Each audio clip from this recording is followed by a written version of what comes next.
ನನ್ನ ಅತ್ತೆ ಮಾವಂದಿರಿಗೆ 15,000 ರೂಪಾಯಿ ಕಳುಹಿಸದ 1 ತಿಂಗಳು ಇರಲಿಲ್ಲ. ಪ್ರಶಾಂತ್ ಮಾಡಿದ ಒಂದು ಸಾಲದ ಮರುಪಾವತಿ ಅದಾಗಿತ್ತು. ಎಲ್ಲವೂ ಸುಸೂತ್ರವಾಗಿ ಅಥವಾ ಒಂದು ನಿಗದಿತ ಚೌಕಟ್ಟಿನಲ್ಲಿ ನಡೆಯುತ್ತಿತ್ತು.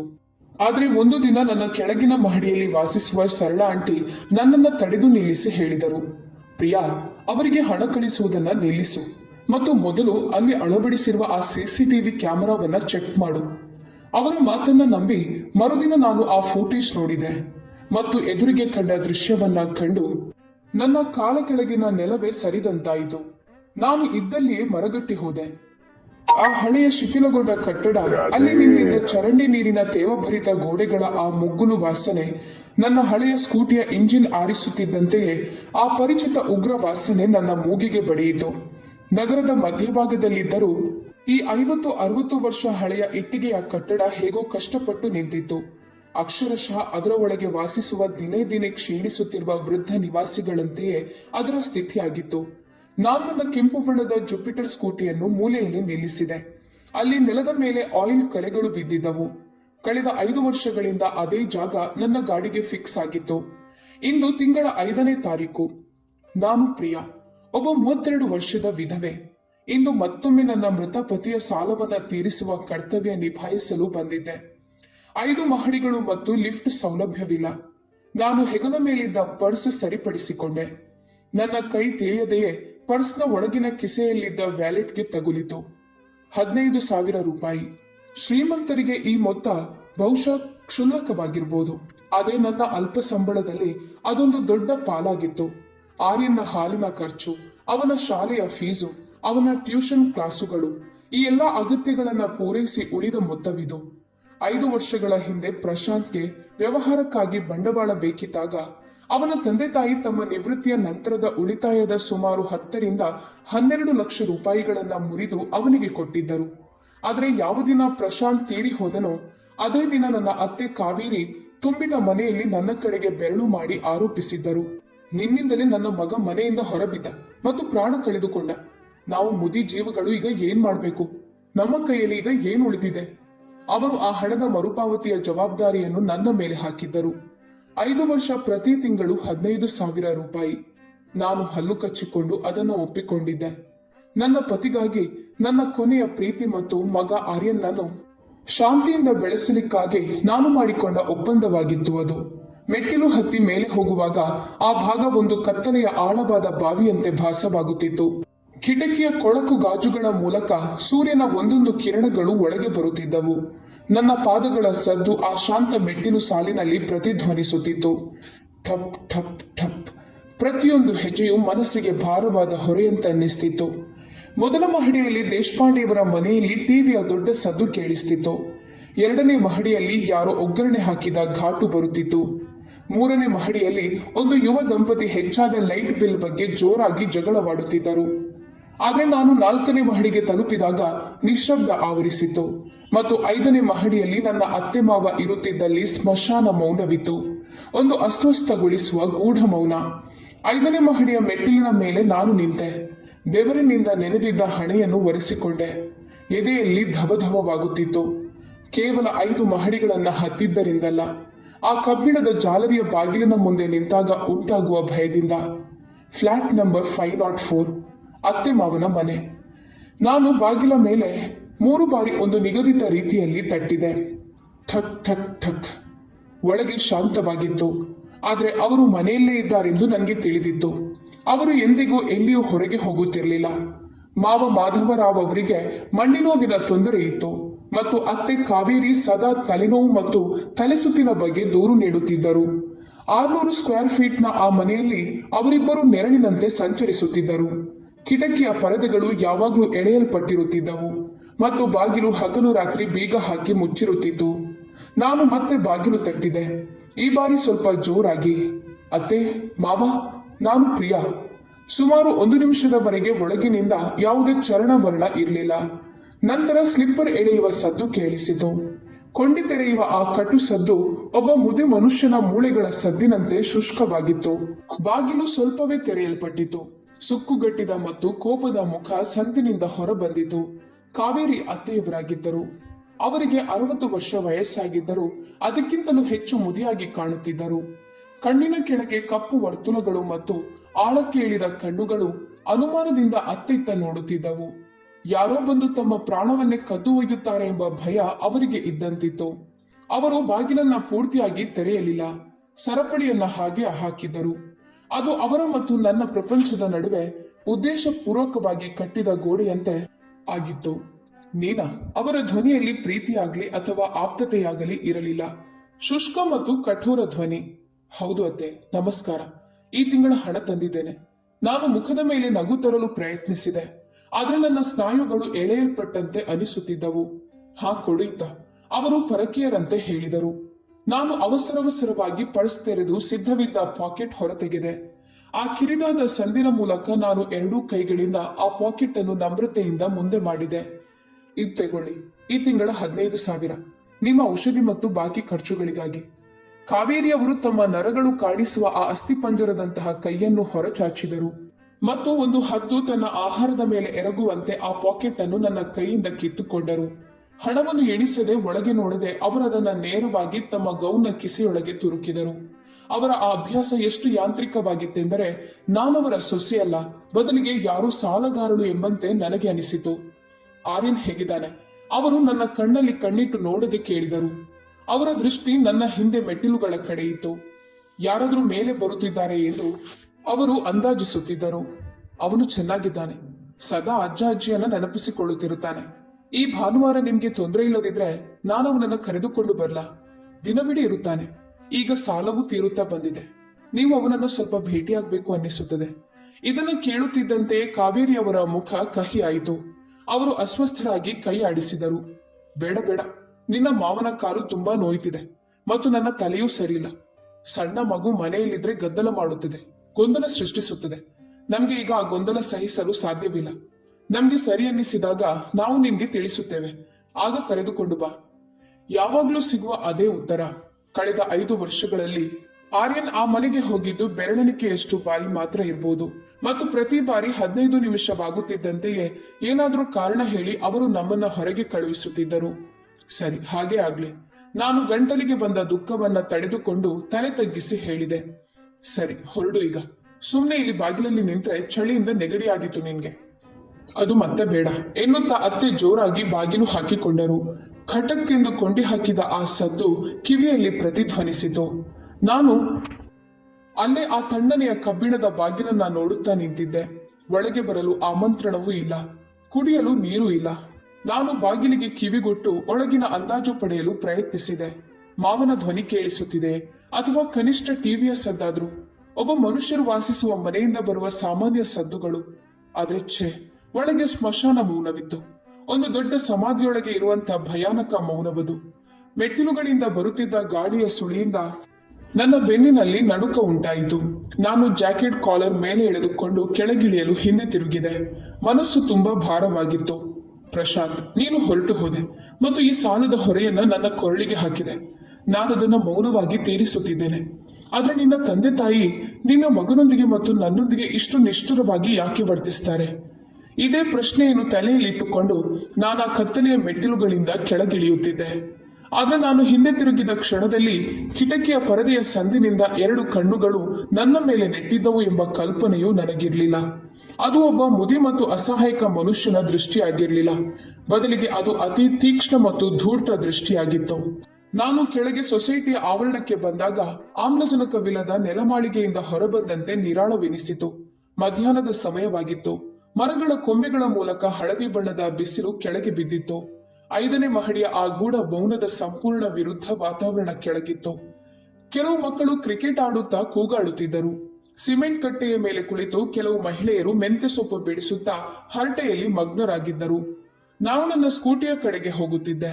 ಈಗ ಆರ್ಯನ್ ನಾನು ಶಾಲೆಯಿಂದ ಕರೆದುಕೊಂಡು ಬರಬೇಕಿತ್ತು. ಅಷ್ಟರಲ್ಲಿ ಒಂದು ಸುಕ್ಕುಗಟ್ಟಿದ ಆದರೆ ಬಲವಾದ ಕೈ ನನ್ನ ಮುಂಗೈಯನ್ನ ಹಿಡಿಯಿತು. ಏ ಹುಡುಗಿ, ಪ್ರಿಯಾ ನೀನೇ ಅಲ್ವಾ? ನಾನು ಬೆಚ್ಚಿ ಬಿದ್ದು ಹಿಂದೆ ತಿರುಗಿದೆ. ಅವರು ಜೋಶಿ ಅಂಕಲ್. ಒಂದು ಕಾಲದಲ್ಲಿ ಅವರು ಸೊಸೈಟಿಯ ಕಮಿಟಿಯಲ್ಲಿ ಸೆಕ್ರೆಟರಿ ಆಗಿದ್ದರು. ಈಗ ನಿವೃತ್ತರಾಗಿದ್ದರು. ಆದ್ರೆ ಅವರ ಆ ಖಡಕ್ ವ್ಯಕ್ತಿತ್ವ ಮತ್ತು ಎಲ್ಲರ ಮನೆಯಲ್ಲಿ ಏನು ನಡೆಯುತ್ತಿದೆ ಎಂದು ತಿಳಿದುಕೊಳ್ಳುವ ಅಭ್ಯಾಸ ಇನ್ನೂ ಹಾಗೇ ಇತ್ತು. ಒಂದು ಕಲ್ಲಿನ ಕಟ್ಟೆಯ ಮೇಲೆ ಕುಳಿತು ಕಾರ್ಡ್ಬೋರ್ಡ್ನಿಂದ ಗಾಳಿ ಹಾಕಿಕೊಳ್ಳುತ್ತಾ ಅವರು ನನ್ನನ್ನು ಕಣ್ಣು ಸಣ್ಣಗೆ ಮಾಡಿ ನೋಡುತ್ತಿದ್ದರು. ಹೌದು ಅಂಕಲ್, ನಮಸ್ಕಾರ. ಏನ್ ಹೇಳ್ತಿದ್ರಿ? ಗಾಳಿ ಸೇವಿಸಲು ಕುಳಿತಿದ್ದೀರಾ? ನಾನು ನಮ್ರತೆಯಿಂದ ಕೇಳಿದೆ. ಆದ್ರೆ ಜೋಶಿ ಅಂಕಲ್ ನನ್ನ ಪ್ರಶ್ನೆಯನ್ನ ನೇರವಾಗಿ ನಿರ್ಲಕ್ಷಿಸಿದರು. ಅವರು ನನ್ನ ಕೈ ಹಿಡಿದು ಪಕ್ಕದಲ್ಲಿ ಕಟ್ಟೆಯ ಮೇಲೆ ಕುಳ್ಳಿರಿಸಿಕೊಂಡರು ಮತ್ತು ಅತ್ತಿತ್ತ ನೋಡಿದರು. ಯಾರಾದ್ರೂ ತಮ್ಮ ಮಾತನ್ನ ಕೇಳಿಸಿಕೊಳ್ಳುತ್ತಾರೆ ಎಂಬ ಭಯ ಅವರಿಗೆ ಇದ್ದಂತಿತ್ತು. ನಂತರ ಅವರು ನನ್ನ ಕಿವಿಯ ಹತ್ತಿರ ಬಾಗಿ ಅತಿ ಗೂಢ ಧ್ವನಿಯಲ್ಲಿ ಪಿಸುಗುಟ್ಟಿದರು. ಮೇಲೆ ಆ ಇಬ್ರಿಗೂ ಹಣ ಕೊಟ್ಟು ಬಂದ್ಯಾ? ನಮ್ಮ ಮನೆಯ ಈ ಖಾಸಗಿ ವಿಷಯ ಅವರಿಗೆ ಹೇಗೆ ಗೊತ್ತು ಅಂತ ನನಗೆ ಆಶ್ಚರ್ಯವಾಯಿತು. ಆದ್ರೆ ನಾನು ಹೌದೆಂದು ತಲೆ ಆಡಿಸಿದೆ.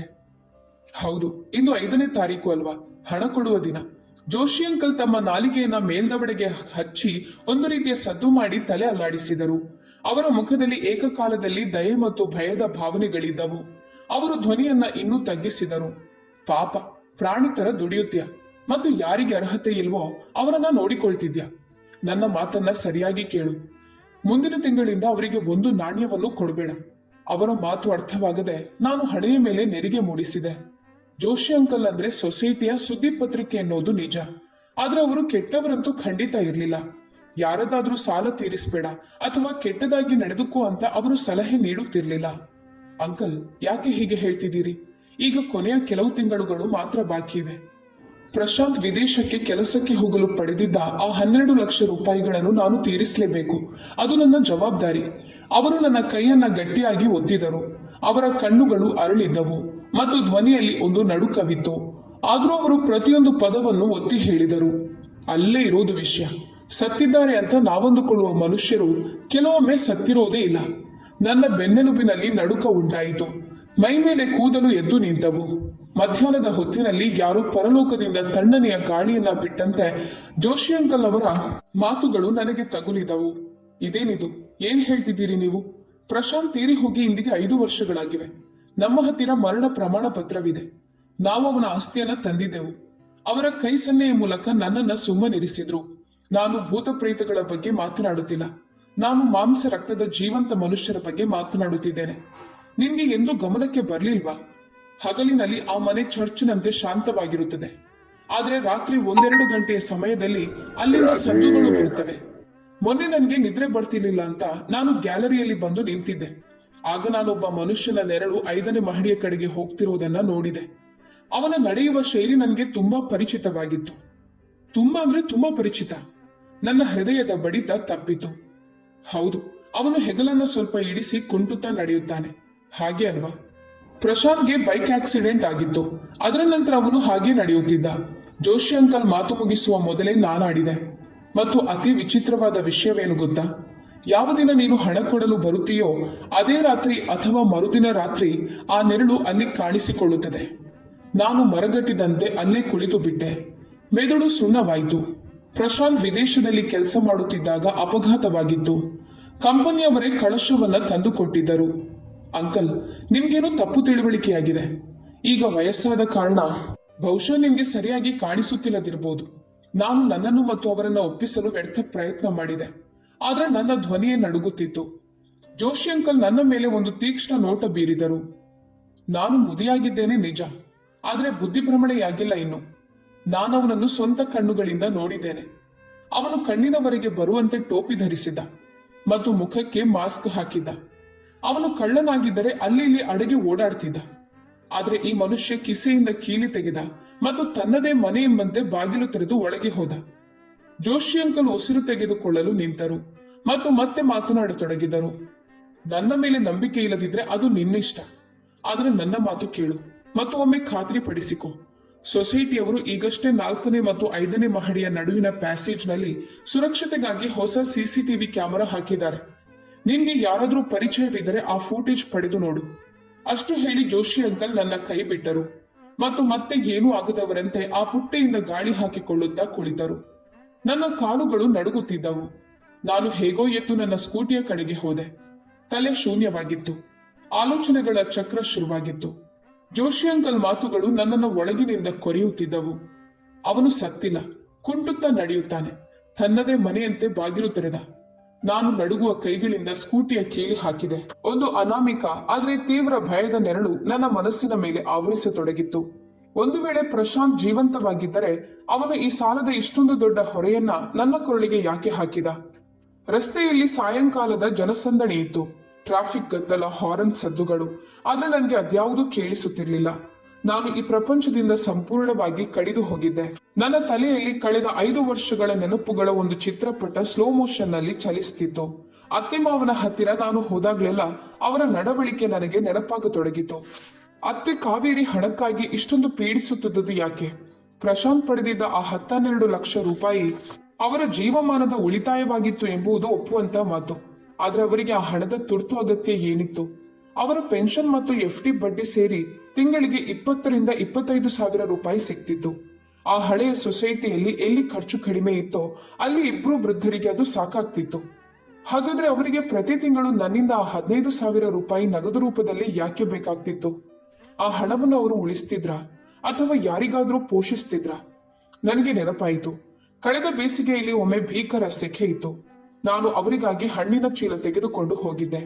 ಅತ್ತೆ ಬಾಗಿಲು ತೆಗೆದಾಗ ನಾನು ನೋಡಿದ್ದೆ. ಕಿಟಕಿ ಪರದೆಗಳನ್ನ ಬಿಗಿಯಾಗಿ ಮುಚ್ಚಲಾಗಿತ್ತು. AC ಅಂತೂ ಇರ್ಲೇ ಇಲ್ಲ. ಆದ್ರೆ ಸಾಧಾರಣ ಗಾಳಿಯೂ ಒಳಬರದಂತೆ ಅವರು ಯಾಕೆ ಮಾಡಿರ್ಬೋದು? ಇಬ್ಬರು ವೃದ್ಧರು ಅಂತಹ ಸೆಕೆಯಲ್ಲಿ ಹೇಗೆ ಇರಲು ಸಾಧ್ಯ? ಅಥವಾ ಒಳಗೆ ಇನ್ಯಾರೋ ಇದ್ದರೆ? ಅವರ ಅಸ್ತಿತ್ವವನ್ನು ಅವರು ಮುಚ್ಚಿಡಲು ಬಯಸಿದ್ದರೆ? ಅಮ್ಮ, ಮಗನ ಧ್ವನಿಯಿಂದ ನಾನು ಎಚ್ಚೆತ್ತುಕೊಂಡೆ. ನಾನು ಆರ್ಯನ್ ಶಾಲೆಯ ಗೇಟಿನ ಬಳಿ ತಲುಪಿದ್ದೆ. ಅವನು ಬೆವರಿನಿಂದ ಪೂರ್ತಿ ನೆನೆದು ನನ್ನತ್ತ ಓಡಿ ಬಂದ. ನಾನು ಅವನನ್ನ ಗಟ್ಟಿಯಾಗಿ ಅಪ್ಪಿಕೊಂಡೆ. ಆದ್ರೆ ಹೊಟ್ಟೆಯಲ್ಲಿ ಭಯದ ಉಂಡೆ ಹಾಗೇ ಇತ್ತು. ಆರ್ಯನ್ ತಂದೆ ಪ್ರಶಾಂತ್. ಯಾವ ದಿನ ಪ್ರಶಾಂತ್ ಸಾವಿನ ಸುದ್ದಿ ಬಂದಿತ್ತೋ ಅಂದು ನನಗೆ ತಲೆ ಸುತ್ತು ಬಂದಿತ್ತು. ಅತ್ತೆ ಕೇವಲ ಅಳುತ್ತಾ ಇಷ್ಟನ್ನೇ ಹೇಳುತ್ತಿದ್ದರು. ಅವನು ಕುಟುಂಬದ ಭವಿಷ್ಯ ಸುಧಾರಿಸಲು ಹೋಗಿದ್ದ. ಈಗ ಅವನು ಹೋದ್ಮೇಲೆ ನಮ್ಮ ಹತ್ತಿರ ಏನು ಉಳಿದಿಲ್ಲ, ಬರೀ ಸಾಲ ಉಳಿದಿದೆ. ನೀನವನ ಹೆಂಡತಿ, ನೀನೇ ಈಗ ಇದನ್ನ ನೋಡಿಕೊಳ್ಬೇಕು. ನನ್ನ ಮೊಮ್ಮಗನಿಗಾಗಿ ಅವನಿಗೆ ಅವನ ಅಜ್ಜ ಅಜ್ಜಿ ಕಳೆದುಕೊಳ್ಳುವ ಪ್ರಸಂಗ ಬರಬಾರ್ದು ಅಂತ ನಾನು ಹಗಲಿರುಳು ದುಡಿದು ಓವರ್ ಟೈಮ್ ಮಾಡಿ ಆ ಹಣ ತೀರಿಸ್ತಿದ್ದೆ. ಆದ್ರೆ ಜೋಶಿ ಅಂಕಲ್ ಹೇಳುವುದು ನಿಜವಾಗಿದ್ದರೆ ಈ ಆಲೋಚನೆಯಿಂದ ನನ್ನ ಲಕ್ಷ್ಯ ವಿಚಲಿತವಾಯಿತು ಮತ್ತು ಎದುರಿಗೆ ಬರುತ್ತಿದ್ದ ರಿಕ್ಷಾಗೆ ನನ್ನ ಗಾಡಿ ಡಿಕ್ಕಿಯಾಗುವುದು ಕೂದಲೆಳೆ ಅಂತರದಲ್ಲಿ ತಪ್ಪಿತು. ಅಮ್ಮ, ಏನಾಯ್ತು ನಿನ್ಗೆ? ಹುಷಾರಿಲ್ವಾ? ಆರ್ಯನ್ ಗಾಬರಿಯಿಂದ ಕೇಳಿದ. ಏನೂ ಇಲ್ಲ ಕಂದ, ಸ್ವಲ್ಪ ಸುಸ್ತಾಗಿದೆ ಅಷ್ಟೇ. ಮನೆಗೆ ಬಂದ ಮೇಲೆ ಅಡುಗೆ ಮಾಡಿ ಆರ್ಯನ್ ಅನ್ನು ಮಲಗಿಸಿದೆ. ನಂತರ ನಾನು ಲ್ಯಾಪ್ಟಾಪ್ ತೆರೆದು ಕುಳಿತೆ. ಸ್ಕ್ರೀನ್ ನ ನೀಲಿ ಬೆಳಕು ಮುಖದ ಮೇಲೆ ಬೀಳುತ್ತಿತ್ತು. ಆದ್ರೆ ನನ್ನ ಗಮನ ಯಾವುದರಲ್ಲೂ ಇರಲಿಲ್ಲ.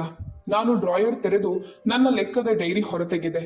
ಒಂದು ಪುಟದಲ್ಲಿ ಕೆಂಪು ಶಾಯಿಯಿಂದ ಬರೆಯಲಾಗಿತ್ತು, ಅತ್ತೆಯ ಸಾಲ ಒಟ್ಟು 12 ಲಕ್ಷ ರೂಪಾಯಿ. ನಾನು 58 ಕಂತುಗಳನ್ನ ತೀರಿಸಿದ್ದೆ. ಇನ್ನು ಕೇವಲ 2 ಕಂತುಗಳು ಬಾಕಿ ಇದ್ದವು. ಒಂದು ವೇಳೆ ಪ್ರಶಾಂತ್ ಜೀವಂತವಾಗಿದ್ದರೆ ಇದರರ್ಥ ನಾನು ಈ ಸಾಲ ತೀರಿಸುತ್ತಿರಲಿಲ್ಲ, ಬದಲಾಗಿ ನನಗೆ ವಂಚನೆಯಾಗುತ್ತಿತ್ತು. ನನಗೆ ಆ ಕುಂಟುವ ವಿವರ ನೆನಪಾಯಿತು. 2018ರಲ್ಲಿ ಬೈಕ್ನಿಂದ ಬಿದ್ದ ಕಾರಣ ಪ್ರಶಾಂತ್ನ ಎಡಗಾಲಿನ ಮಣಿಕಟ್ಟು ಫ್ರಾಕ್ಚರ್ ಆಗಿತ್ತು. ಅದರ ನಂತರ ಅವನಿಗೆ ಹಾಗೆ ಕುಂಟುತ್ತಾ ನಡೆಯುವ ಅಭ್ಯಾಸವಾಗಿತ್ತು. ಅನುಮಾನ ಈಗ ಆಸಿಡ್ನಂತೆ ನನ್ನ ನಂಬಿಕೆಯನ್ನ ಸುಟ್ಟು ಹಾಕುತ್ತಿತ್ತು. ನನಗೆ ಪುರಾವೆ ಬೇಕಿತ್ತು. ನಾನು ಫೋನ್ ಎತ್ತಿ ಕಾಂಟ್ಯಾಕ್ಟ್ ಲಿಸ್ಟ್ನಲ್ಲಿ ಒಂದು ಹೆಸರನ್ನ ಹುಡುಕಿದೆ, ಸಮೀರ್. ಸಮೀರ್ ನನ್ನ ಸೋದರ ಸಂಬಂಧಿ, IT ಯಲ್ಲಿ ಎಕ್ಸ್ಪರ್ಟ್ ಆಗಿದ್ದ. ಅವನಿಗೆ ಕಂಪ್ಯೂಟರ್ ಬಗ್ಗೆ ಎಲ್ಲವೂ ತಿಳಿದಿತ್ತು. ಹಲೋ ಸಮೀರ್, ಏನ್ ಮಾಡ್ತಿದ್ಯಾ? ನಾನು ತಡರಾತ್ರಿ ಫೋನ್ ಮಾಡಿದೆ. ಪ್ರಿಯಾ ಅಕ್ಕ, ಇಷ್ಟು ರಾತ್ರಿ ಎಲ್ಲವೂ ಸರಿ ಇದೆಯಲ್ಲ? ಸಮೀರ್, ನೀನು ಬ್ಯುಸಿ ಇದ್ಯಾ? ನನ್ಗೊಂದು ಸಹಾಯ ಬೇಕಿತ್ತು. ಹೇಳು ಅಕ್ಕ, ಏನಾಯ್ತು? ಧ್ವನಿ ಯಾಕೆ ಗಾಬರಿಯಿಂದ ಕೂಡಿದೆ? ಅರೆ, ನಿನ್ಗೆ CCTV ಕೆಲಸ ನೋಡುವವರು ಯಾರಾದ್ರೂ ಗೊತ್ತಿದ್ದಾರಾ? ನನ್ನ ಅತ್ತೆಯವರ ಬಿಲ್ಡಿಂಗ್ ನಲ್ಲಿ ಅತ್ತ ಕಡೆಯಿಂದ ಸ್ವಲ್ಪ ಹೊತ್ತು ಮೌನವಿತ್ತು. ಆ ಹಳೆಯ ಕಟ್ಟಡ ತಾನೆ? ಅಲ್ಲಿ ಕ್ಯಾಮೆರಾ ಹಾಕಿದ ಏಜೆನ್ಸಿ ನನ್ನ ಸ್ನೇಹಿತನದ್ದೇ. ಯಾಕೆ, ಕಳ್ಳತನ ಏನಾದ್ರೂ ಆಗಿದ್ಯಾ? ಹೌದು, ಅಂತಹದ್ದೇ ಏನು. ನನ್ನ ಪರ್ಸ್ ಮೆಟ್ಟಿಲಿನಲ್ಲಿ ಬಿದ್ದಿದ್ದನ್ನಿಸುತ್ತದೆ. 4ನೇ ಮತ್ತು 5ನೇ ಮಹಡಿಯ ನಡುವಿನ ಮೆಟ್ಟಿಲ ಮೇಲಿರುವ ಕ್ಯಾಮೆರಾ ರೆಕಾರ್ಡಿಂಗ್ ಸಿಗ್ಬೋದಾ? ಕಳೆದ 3 ತಿಂಗಳದ್ದು ಬೇಕು. ಸರಿ, ನಾನು ನಾಳೆ ಬೆಳಿಗ್ಗೆ ವಿಚಾರಿಸಿ ಹೇಳುತ್ತೇನೆ. ಪ್ಲೀಸ್ ಸಮೀರ್, ಇದು ತುಂಬಾ ಮುಖ್ಯ. ಫೋನ್ ಇಟ್ಟಾಗ ನನ್ನ ಕೈಗಳು ಬೆವರಿನಿಂದ ಒದ್ದೆಯಾಗಿದ್ದವು. ಬತ್ತಳಿಕೆಯಿಂದ ಬಾಣ ಬಿಡಲಾಗಿತ್ತು. ಸತ್ಯದ ಶೋಧ ಶುರುವಾಗಿತ್ತು. ಮರುದಿನ ಮಧ್ಯಾಹ್ನ ಒಂದು ಸಣ್ಣ ಕಾಫಿ ಶಾಪ್ನಲ್ಲಿ ನಾನು ಸಮೀರ್ನನ್ನು ಭೇಟಿಯಾದೆ. ಅವನು ಸರಿಯಾದ ಸಮಯಕ್ಕೆ ಬಂದಿದ್ದ. ಅವನು ಬ್ಯಾಗ್ನಿಂದ ಲ್ಯಾಪ್ಟಾಪ್ ಹೊರತೆಗೆದ. ಅಕ್ಕ, ಏನಾಯ್ತು ನಿನ್ಗೆ? ಮುಖಪೂರ್ತಿ ಬಾಡಿ ಹೋಗಿದೆ. ಅವನು ಕಾಳಜಿಯಿಂದ ಕೇಳಿದ. ನಾನು ನಗಲು ಪ್ರಯತ್ನಿಸಿದೆ. ಏನೂ ಇಲ್ಲಪ್ಪ, ಏನಾದ್ರೂ ಸಿಕ್ತಾ? ಸಮೀರ್ ಹೌದೆಂದು ತಲೆ ಆಡಿಸಿದ. ನಿನ್ನ ಅದೃಷ್ಟ ಚೆನ್ನಾಗಿದೆ. ಅದರ ಎಲ್ಲ ರೆಕಾರ್ಡಿಂಗ್ ಕ್ಲೌಡ್ನಲ್ಲಿ ಸೇವ್ ಆಗ್ತಿತ್ತು. ಸ್ನೇಹಿತ ಆಕ್ಸೆಸ್ ಕೊಟ್ಟಿದ್ದಾನೆ. ಪರ್ಸ್ ಯಾವಾಗ ಕಳೆದು ಹೋಯಿತು? ದಿನಾಂಕ ಹೇಳು. ಕಳೆದ ತಿಂಗಳ 6ನೇ ತಾರೀಕು ನೋಡು, ರಾತ್ರಿ 1ರಿಂದ 3ರ ನಡುವೆ. ಸಮೀರ್ ಶಾಂತವಾಗಿ ಟೈಪಿಂಗ್ ಮಾಡಿದ. ಇಗೋ ನೋಡು, ಸಿಕ್ತು. 6ನೇ ತಾರೀಕಿನ ಫೂಟೇಜ್. ಅವನು ಲ್ಯಾಪ್ಟಾಪ್ ಸ್ಕ್ರೀನ್ ಅನ್ನು ನನ್ನ ಕಡೆಗೆ ತಿರುಗಿಸಿದ. ಫೂಟೇಜ್ ಕಪ್ಪು ಬಿಳುಪಾಗಿತ್ತು ಮತ್ತು ಸ್ವಲ್ಪ ಅಸ್ಪಷ್ಟವಾಗಿತ್ತು. ಕ್ಯಾಮರಾದ ಆಂಗಲ್ 4ನೇ ಮಹಡಿಯಿಂದ 5ನೇ ಮಹಡಿಯ ಕಡೆಗೆ ಹೋಗುವ ಮೆಟ್ಟಿಲ ಮೇಲಿತ್ತು. ಪ್ಯಾಸೇಜ್ ಖಾಲಿ ಇತ್ತು. ಗಡಿಯಾರದಲ್ಲಿ ರಾತ್ರಿ 1:45:20 ಆಗಿತ್ತು. ಮೆಟ್ಟಿಲುಗಳಿಂದ ಒಂದು ನೆರಳು ಮೇಲೆ ಬರುತ್ತಿರುವುದು ಕಂಡಿತು. ನನ್ನ ಹೃದಯ ಬಡಿತ ನಿಂತಂತಾಯಿತು. ಆ ಮನುಷ್ಯ ಒಂದು ಜಾಕೆಟ್ ಧರಿಸಿದ್ದ ಮತ್ತು ತಲೆಯ ಮೇಲಿದ್ದ ಟೋಪಿದನೆಂದರೆ ಅರ್ಧ ಮುಖ ಮುಚ್ಚಿ ಹೋಗಿತ್ತು. ಮುಖಕ್ಕೆ ಮಾಸ್ಕ್ ಇತ್ತು. ಸಮೀರ್, ನಿಲ್ಲು. ಆ ವಿಡಿಯೋ ಸ್ವಲ್ಪ ಸ್ಲೋ ಮೋಷನ್ ಮಾಡು. ನನ್ನ ಧ್ವನಿ ನನಗೆ ಪರಕೀಯವೆನಿಸಿತು. ಸಮೀರ್ ಬಟನ್ ಒತ್ತಿದ. ಆ ಮನುಷ್ಯ ಮೆಟ್ಟಿಲು ಹತ್ತುತ್ತಿದ್ದ. ಮೊದಲು ಬಲಗಾಲು, ನಂತರ ಎಡಗಾಲು ಸ್ವಲ್ಪ ಎಳೆಯುತ್ತ. ಅವನು ಎಡಗಾಲಿನ ಮೇಲೆ ತೂಕ ಹಾಕಿದಾಗ ಅವನ ಎಡಹೆಗಲು ಸ್ವಲ್ಪ ಬಾಗುತ್ತಿತ್ತು. ಆ ನಡಿಗೆಯನ್ನು ನಾನು ಹೇಗೆ ತಾನೇ ಮರೆಯಲು ಸಾಧ್ಯ? ನಾನು ಬಿಕ್ಕಳಿಕೆಯನ್ನ ತಡೆಯಲು ಬಾಯಿಯ ಮೇಲೆ ಕೈಯಿಟ್ಟುಕೊಂಡೆ. ಅದರಲ್ಲಿ ಸಂಶಯವೇ ಇರಲಿಲ್ಲ. ಅದು ಪ್ರಶಾಂತ್ ಆಗಿದ್ದ. ನಾನು ಕಣ್ಣರಳಿಸಿ ಸ್ಕ್ರೀನ್ ಕಡೆಗೆ ನೋಡುತ್ತಾ ಕುಳಿತೆ. ಆ ಮನುಷ್ಯ 504 ನಂಬರ್ ಬಾಗಿಲ ಬಳಿ ತಲುಪಿದ. ಅವನು ಬಾಗಿಲು ಬಡಿಯಲಿಲ್ಲ. ಕಿಸೆಗೆ ಕೈ ಹಾಕಿ ಕೀಲಿಗಳ ಗೊಂಚಲು ಹೊರತೆಗೆದ. ಸಲೀಸಾಗಿ ಸರಿಯಾದ ಕೀಲಿ ಆರಿಸಿದ ಮತ್ತು ಬೇಗಕ್ಕೆ ಹಾಕಿದ. ಕ್ಲಿಕ್. ಬಾಗಿಲು ತೆರೆಯಿತು. ಅವನು ಅತಿ ಜಾಗರೂಕತೆಯಿಂದ ಒಳಗೆ ಹೋದ ಮತ್ತು ಮೆಲ್ಲನೆ ಬಾಗಿಲು ಹಾಕಿಕೊಂಡ. ನಿನ್ಗೆ ಯಾರಾದ್ರೂ ಪರಿಚಯದವರಂತೆ ಅನ್ನಿಸ್ತಿದ್ಯಾ? ಸಮೀರ್ ಕಾಳಜಿಯಿಂದ ಕೇಳಿದ. ಸಮೀರ್, ಕಳೆದ ತಿಂಗಳ ಫುಟೇಜ್ ಹಚ್ಚು. ಸಮೀರ್ ಹಾಗೆ ಮಾಡಿದ. ಕಳೆದ ತಿಂಗಳ 6ನೇ ತಾರೀಕು, ಅದೇ ಸಮಯ, ಅದೇ ಮನುಷ್ಯ, ಅದೇ ರಹಸ್ಯ ಮತ್ತು ಅಷ್ಟೇ ಸಲೀಸಾಗಿ ಬಾಗಿಲು ತೆರೆಯುವುದು. ನಾನು ಕಳೆದ 3 ತಿಂಗಳ 3 ವಿಡಿಯೋಗಳನ್ನ ಒಂದಾದ ಮೇಲೆ ಒಂದರಂತೆ ನೋಡಿದೆ. ಪ್ಯಾಟರ್ನ್ ಬದಲಾಗಿರ್ಲಿಲ್ಲ. ಯಾವ ದಿನ ನಾನು ಹಣ ಕೊಟ್ಟು ಬರುತ್ತಿದ್ದೆನೋ ಅದರ ಮರುದಿನವೇ ಅವನು ರಾತ್ರಿಯಲ್ಲಿ ಹಾಜರಿರುತ್ತಿದ್ದ. ಇದ್ದಕ್ಕಿದ್ದಂತೆ ನನಗೆ ವಾಕರಿಕೆ ಬಂದಂತಾಯಿತು. ನಾನು 5 ವರ್ಷ ಯಾರಿಗಾಗಿ ಹಣ ತುಂಬುತ್ತಿದ್ದೆ? ಅದೇ ಮನುಷ್ಯನಿಗಾಗಿ. ಅವನಲ್ಲಿ ಅಡಗಿ ಕುಳಿತಿದ್ದ. ಯಾರು ತನ್ನ ಹೆಂಡತಿ ಮತ್ತು ಮಗನನ್ನ ಒಂದು ಸುಳ್ಳು ಸಾಲಕ್ಕಾಗಿ ತಡಕಾಡುವಂತೆ ಮಾಡಿದ್ದನೋ? ಸಮೀರ್, ಇದೆಲ್ಲವನ್ನು ನನಗೊಂದು ಪೆನ್ಡ್ರೈವ್ ನಲ್ಲಿ ಕಾಪಿ ಮಾಡಿಕೊಡು. ಮತ್ತೆ ಪ್ಲೀಸ್, ಈ ವಿಷಯ ನಮ್ಮಿಬ್ಬರ ಹೊರತು 3ನೇಯವರಿಗೆ ತಿಳಿಬಾರ್ದು. ಸಮೀರ್ ನನ್ನ ಮುಖದ ಗಾಂಭೀರ್ಯವನ್ನು ಗುರುತಿಸಿದ. ಚಿಂತೆ ಮಾಡ್ಬೇಡ ಅಕ್ಕ, ನಾನು ಯಾರಿಗೂ ಏನನ್ನೂ ಹೇಳೋದಿಲ್ಲ. ನಾನು ಆ ಪೆನ್ಡ್ರೈವ್ ಅನ್ನು ಕೈಯಲ್ಲಿ ಗಟ್ಟಿಯಾಗಿ ಹಿಡಿದುಕೊಂಡೆ. ಆಕಾಶವೇ ತಲೆ ಮೇಲೆ ಬಿದ್ದಿದ್ದರೂ ಇಷ್ಟೊಂದು ಆಘಾತವಾಗುತ್ತಿರಲಿಲ್ಲ. ನಾನು ಅಂಗಡಿಯಿಂದ ಹೊರಬಂದೆ. ಪ್ರಶಾಂತ್ ಜೀವಂತವಾಗಿದ್ದ ಮತ್ತು ಅವನು ತನ್ನ ತಂದೆ ತಾಯಿಯ ಜೊತೆ ಸೇರಿ ಈ ನಾಟಕವಾಡಿದ್ದ, ನನ್ನನ್ನು ಲೂಟಿ ಮಾಡಲು. ಮನೆಗೆ ಬಂದ ಮೇಲೆ ನಾನು ಬೆಡ್ರೂಮ್ ಬಾಗಿಲನ್ನು ಒಳಗಿನಿಂದ ಹಾಕಿಕೊಂಡೆ ಮತ್ತು ನೆಲದ ಮೇಲೆ ಕುಸಿದು ಬಿದ್ದೆ. ಲ್ಯಾಪ್ಟಾಪ್ನಲ್ಲಿ ಅದೇ ವಿಡಿಯೋವನ್ನ ಪದೇ ಪದೇ ನೋಡುತ್ತಿದ್ದೆ. ಅವನು ಧರಿಸಿದ್ದ ಆ ಜಾಕೆಟ್ ಅವನು ವಿದೇಶಕ್ಕೆ ಹೋಗುವ ಮೊದಲು ನಾನೇ ಸ್ವತಃ ಕೊಡಿಸಿದ್ದೆ. ಪ್ರಶಾಂತ್ ಸತ್ತಿರ್ಲಿಲ್ಲ. ಹಾಗಾದ್ರೆ ಅವನು ತನ್ನ ಸಾವಿನ ನಾಟಕವನ್ಯಾಕೆ ಆಡಿದ? ಸಾಲದ ಸುಳ್ಳು ಕಾರಣ ಹೇಳಿ ನನ್ನಿಂದ ಹಣವನ್ಯಾಕೆ ವಸೂಲಿ ಮಾಡಿದ? ನನಗೆ ಆ ದಿನ ನೆನಪಾಯಿತು. ಯಾವಾಗ ಅವನ ಸಾವಿನ ಸುದ್ದಿ ಬಂದಿತ್ತೋ ಅತ್ತೆ ಮಾವ ಜೋರಾಗಿ ಅತ್ತಿದ್ದರು. ಆದ್ರೆ ಅಂತ್ಯಕ್ರಿಯೆ ಮುಗಿದ ತಕ್ಷಣ ಅವರು ಆ ಸಾಲದ ವಿಷಯ ಎತ್ತಿದ್ದರು. ಹುಡುಗಿ, ಪ್ರಶಾಂತ್ ಈ ಕುಟುಂಬಕ್ಕಾಗಿ ಹೋದ. ಈಗ ಅವನಿಲ್ಲ. ನಾವು ಮುದಿಯಾದೆವು. ನಮ್ಮ ಆದಾಯ ಏನೂ ಇಲ್ಲ. ನಾವು ಅವನಿಗೆ ಕೊಟ್ಟಿದ್ದ 12 ಲಕ್ಷ ಅಂತೂ ಮುಳುಗಿತ್ತು. ಈಗ ಏನ್ ಮಾಡೋದು ನೋಡು. ಅವರು ನನ್ನ ಸಹಾನುಭೂತಿ ಮತ್ತು ಜವಾಬ್ದಾರಿಯ ದುರುಪಯೋಗ ಮಾಡಿಕೊಂಡಿದ್ದರು. ನಾನು ನನ್ನ ಅತ್ತೆ ಮಾವಂದಿರನ್ನು ಎಂದಿಗೂ ಕೈ ಬಿಡುವುದಿಲ್ಲ ಅಂತ ಅವರಿಗೆ ತಿಳಿದಿತ್ತು ಮತ್ತು ಅದರ ಲಾಭ ಪಡೆದು ಅವರು ನನ್ನನ್ನ ಕಳೆದ 5 ವರ್ಷಗಳಿಂದ ತಮ್ಮ ATM ಮಷಿನ್ ಮಾಡಿಕೊಂಡಿದ್ದರು. ನನ್ನ ದುಃಖ ಈಗ ಆಕ್ರೋಶವಾಗಿ ಬದಲಾಗಿತ್ತು. ಒಂದು ಅಗ್ನಿ ನಿಧಾನವಾಗಿ ಜ್ವಾಲೆಯಾಗುತ್ತಿತ್ತು. ಬಡ್ಡಿ ಸಮೇತ ಮತ್ತು ಉಡುಗೊರೆಗಳನ್ನ ಹಿಡಿದು ಸುಮಾರು 14-15 ಲಕ್ಷ ರೂಪಾಯಿ. ನನ್ನ ಬೆವರು, ನನ್ನ ಕಣ್ಣೀರು, ನಾನು ಪೈಸೆ ಪೈಸೆ ಉಳಿಸಿ ನನ್ನ ಗಂಡನ ಭೂತಕ್ಕೆ ಮತ್ತು ಅವನ 2 ಸಾಥಿಗಳಿಗೆ ಪೋಷಿಸಿದ್ದೆ. ಗೋಡೆಯ ಮೇಲೆ ಹಾರ ಹಾಕಿದ್ದ ಪ್ರಶಾಂತ ನಗುಮುಖದ ಫೋಟೋ ಕಡೆ ನಾನು ನೋಡಿದೆ. ನನಗೆ ಆ ಫೋಟೋ ಒಡೆದು ಹಾಕಬೇಕು ಅನ್ನಿಸ್ತು. ಆದ್ರೆ ಇಲ್ಲ, ವಸ್ತುಗಳ ಒಡೆದಾಟದಿಂದ ಏನೂ ಸಾಧನೆಯಾಗುವುದಿಲ್ಲ. ನಾನು ಶಾಂತವಾಗಿರ್ಬೇಕಿತ್ತು. ಅವರಿಗಿಂತ ಹೆಚ್ಚು ಬುದ್ಧಿವಂತಿಕೆಯಿಂದ ವರ್ತಿಸಬೇಕಿತ್ತು. ಸತ್ತ ಮನುಷ್ಯನ ನಾಟಕವನ್ನ ತುಂಬಾ ಚೆನ್ನಾಗಿ ಮಾಡಿದೆ ಪ್ರಶಾಂತ್. ನಾನು ಪಿಸುಗುಟ್ಟಿದೆ. ಸರಿ, ಈಗ ನನಗೆ ಇನ್ನೂ ಕೆಲವು ದಿನ ಬೋಳೆ ಹೆಂಡತಿಯ ನಾಟಕವಾಡಲು ಬಿಡು. ಆದರೆ ಈ ಬಾರಿ ಈ ನಾಟಕದ ನಿರ್ದೇಶಕಿ ನಾನಾಗಿರುತ್ತೇನೆ. ನಾನು ಡ್ರಾಯರ್ ತೆರೆದು ಡೈರಿ ತೆಗೆದು ಪ್ಲಾನ್ ಮಾಡಲು ಶುರು ಮಾಡಿದೆ. ವಿಡಿಯೋದಲ್ಲಿದ್ದ ಮನುಷ್ಯನ ಗುರುತು ಖಚಿತಪಡಿಸಿಕೊಳ್ಳುವುದು, ಅತ್ತೆ ಮಾವನ ನಿಜವಾದ ಆರ್ಥಿಕ ಪರಿಸ್ಥಿತಿ ಹುಡುಕೋದು, ಪ್ರಶಾಂತ್ ನಿಜವಾಗಿಯೂ ಎಲ್ಲಿ ಅಡಗಿದ್ದಾನೆ ಅಂತ ಪತ್ತೆ ಹಚ್ಚುವುದು. ನಾಳೆಯಿಂದ ಶಿಕಾರಿ ಶುರುವಾಗಬೇಕಿತ್ತು ಮತ್ತು ನಾನು ನನ್ನದೇ ಸತ್ತ ಗಂಡನ ಶಿಕಾರಿ ಮಾಡಲಿದ್ದೆ. ಮರುದಿನ ನಾನು ಎಂದಿನಂತೆ ಇದ್ದೆ. ಆರ್ಯನ್ಗೆ ಉಪಹಾರ ನೀಡಿದೆ. ಸಮವಸ್ತ್ರ ಇಸ್ತ್ರಿ ಮಾಡಿದೆ. ಅವನನ್ನು ಶಾಲೆಗೆ ಬಿಟ್ಟು ಕೆಲಸಕ್ಕೆ ಹೋದೆ. ಒಂದು ಸ್ಟಿಕ್ಕಿ ನೋಟ್ ಮೇಲೆ ನಾನು ಮತ್ತೆ ಲೆಕ್ಕ ಹಾಕಿದೆ. ಮೂಲ ಸಾಲ 12 ಲಕ್ಷ. ತಿಂಗಳಿಗೆ 15,000 ಗುಣಿಸು 60 ತಿಂಗಳು ಅಂದ್ರೆ 9 ಲಕ್ಷ ಆಗುತ್ತದೆ.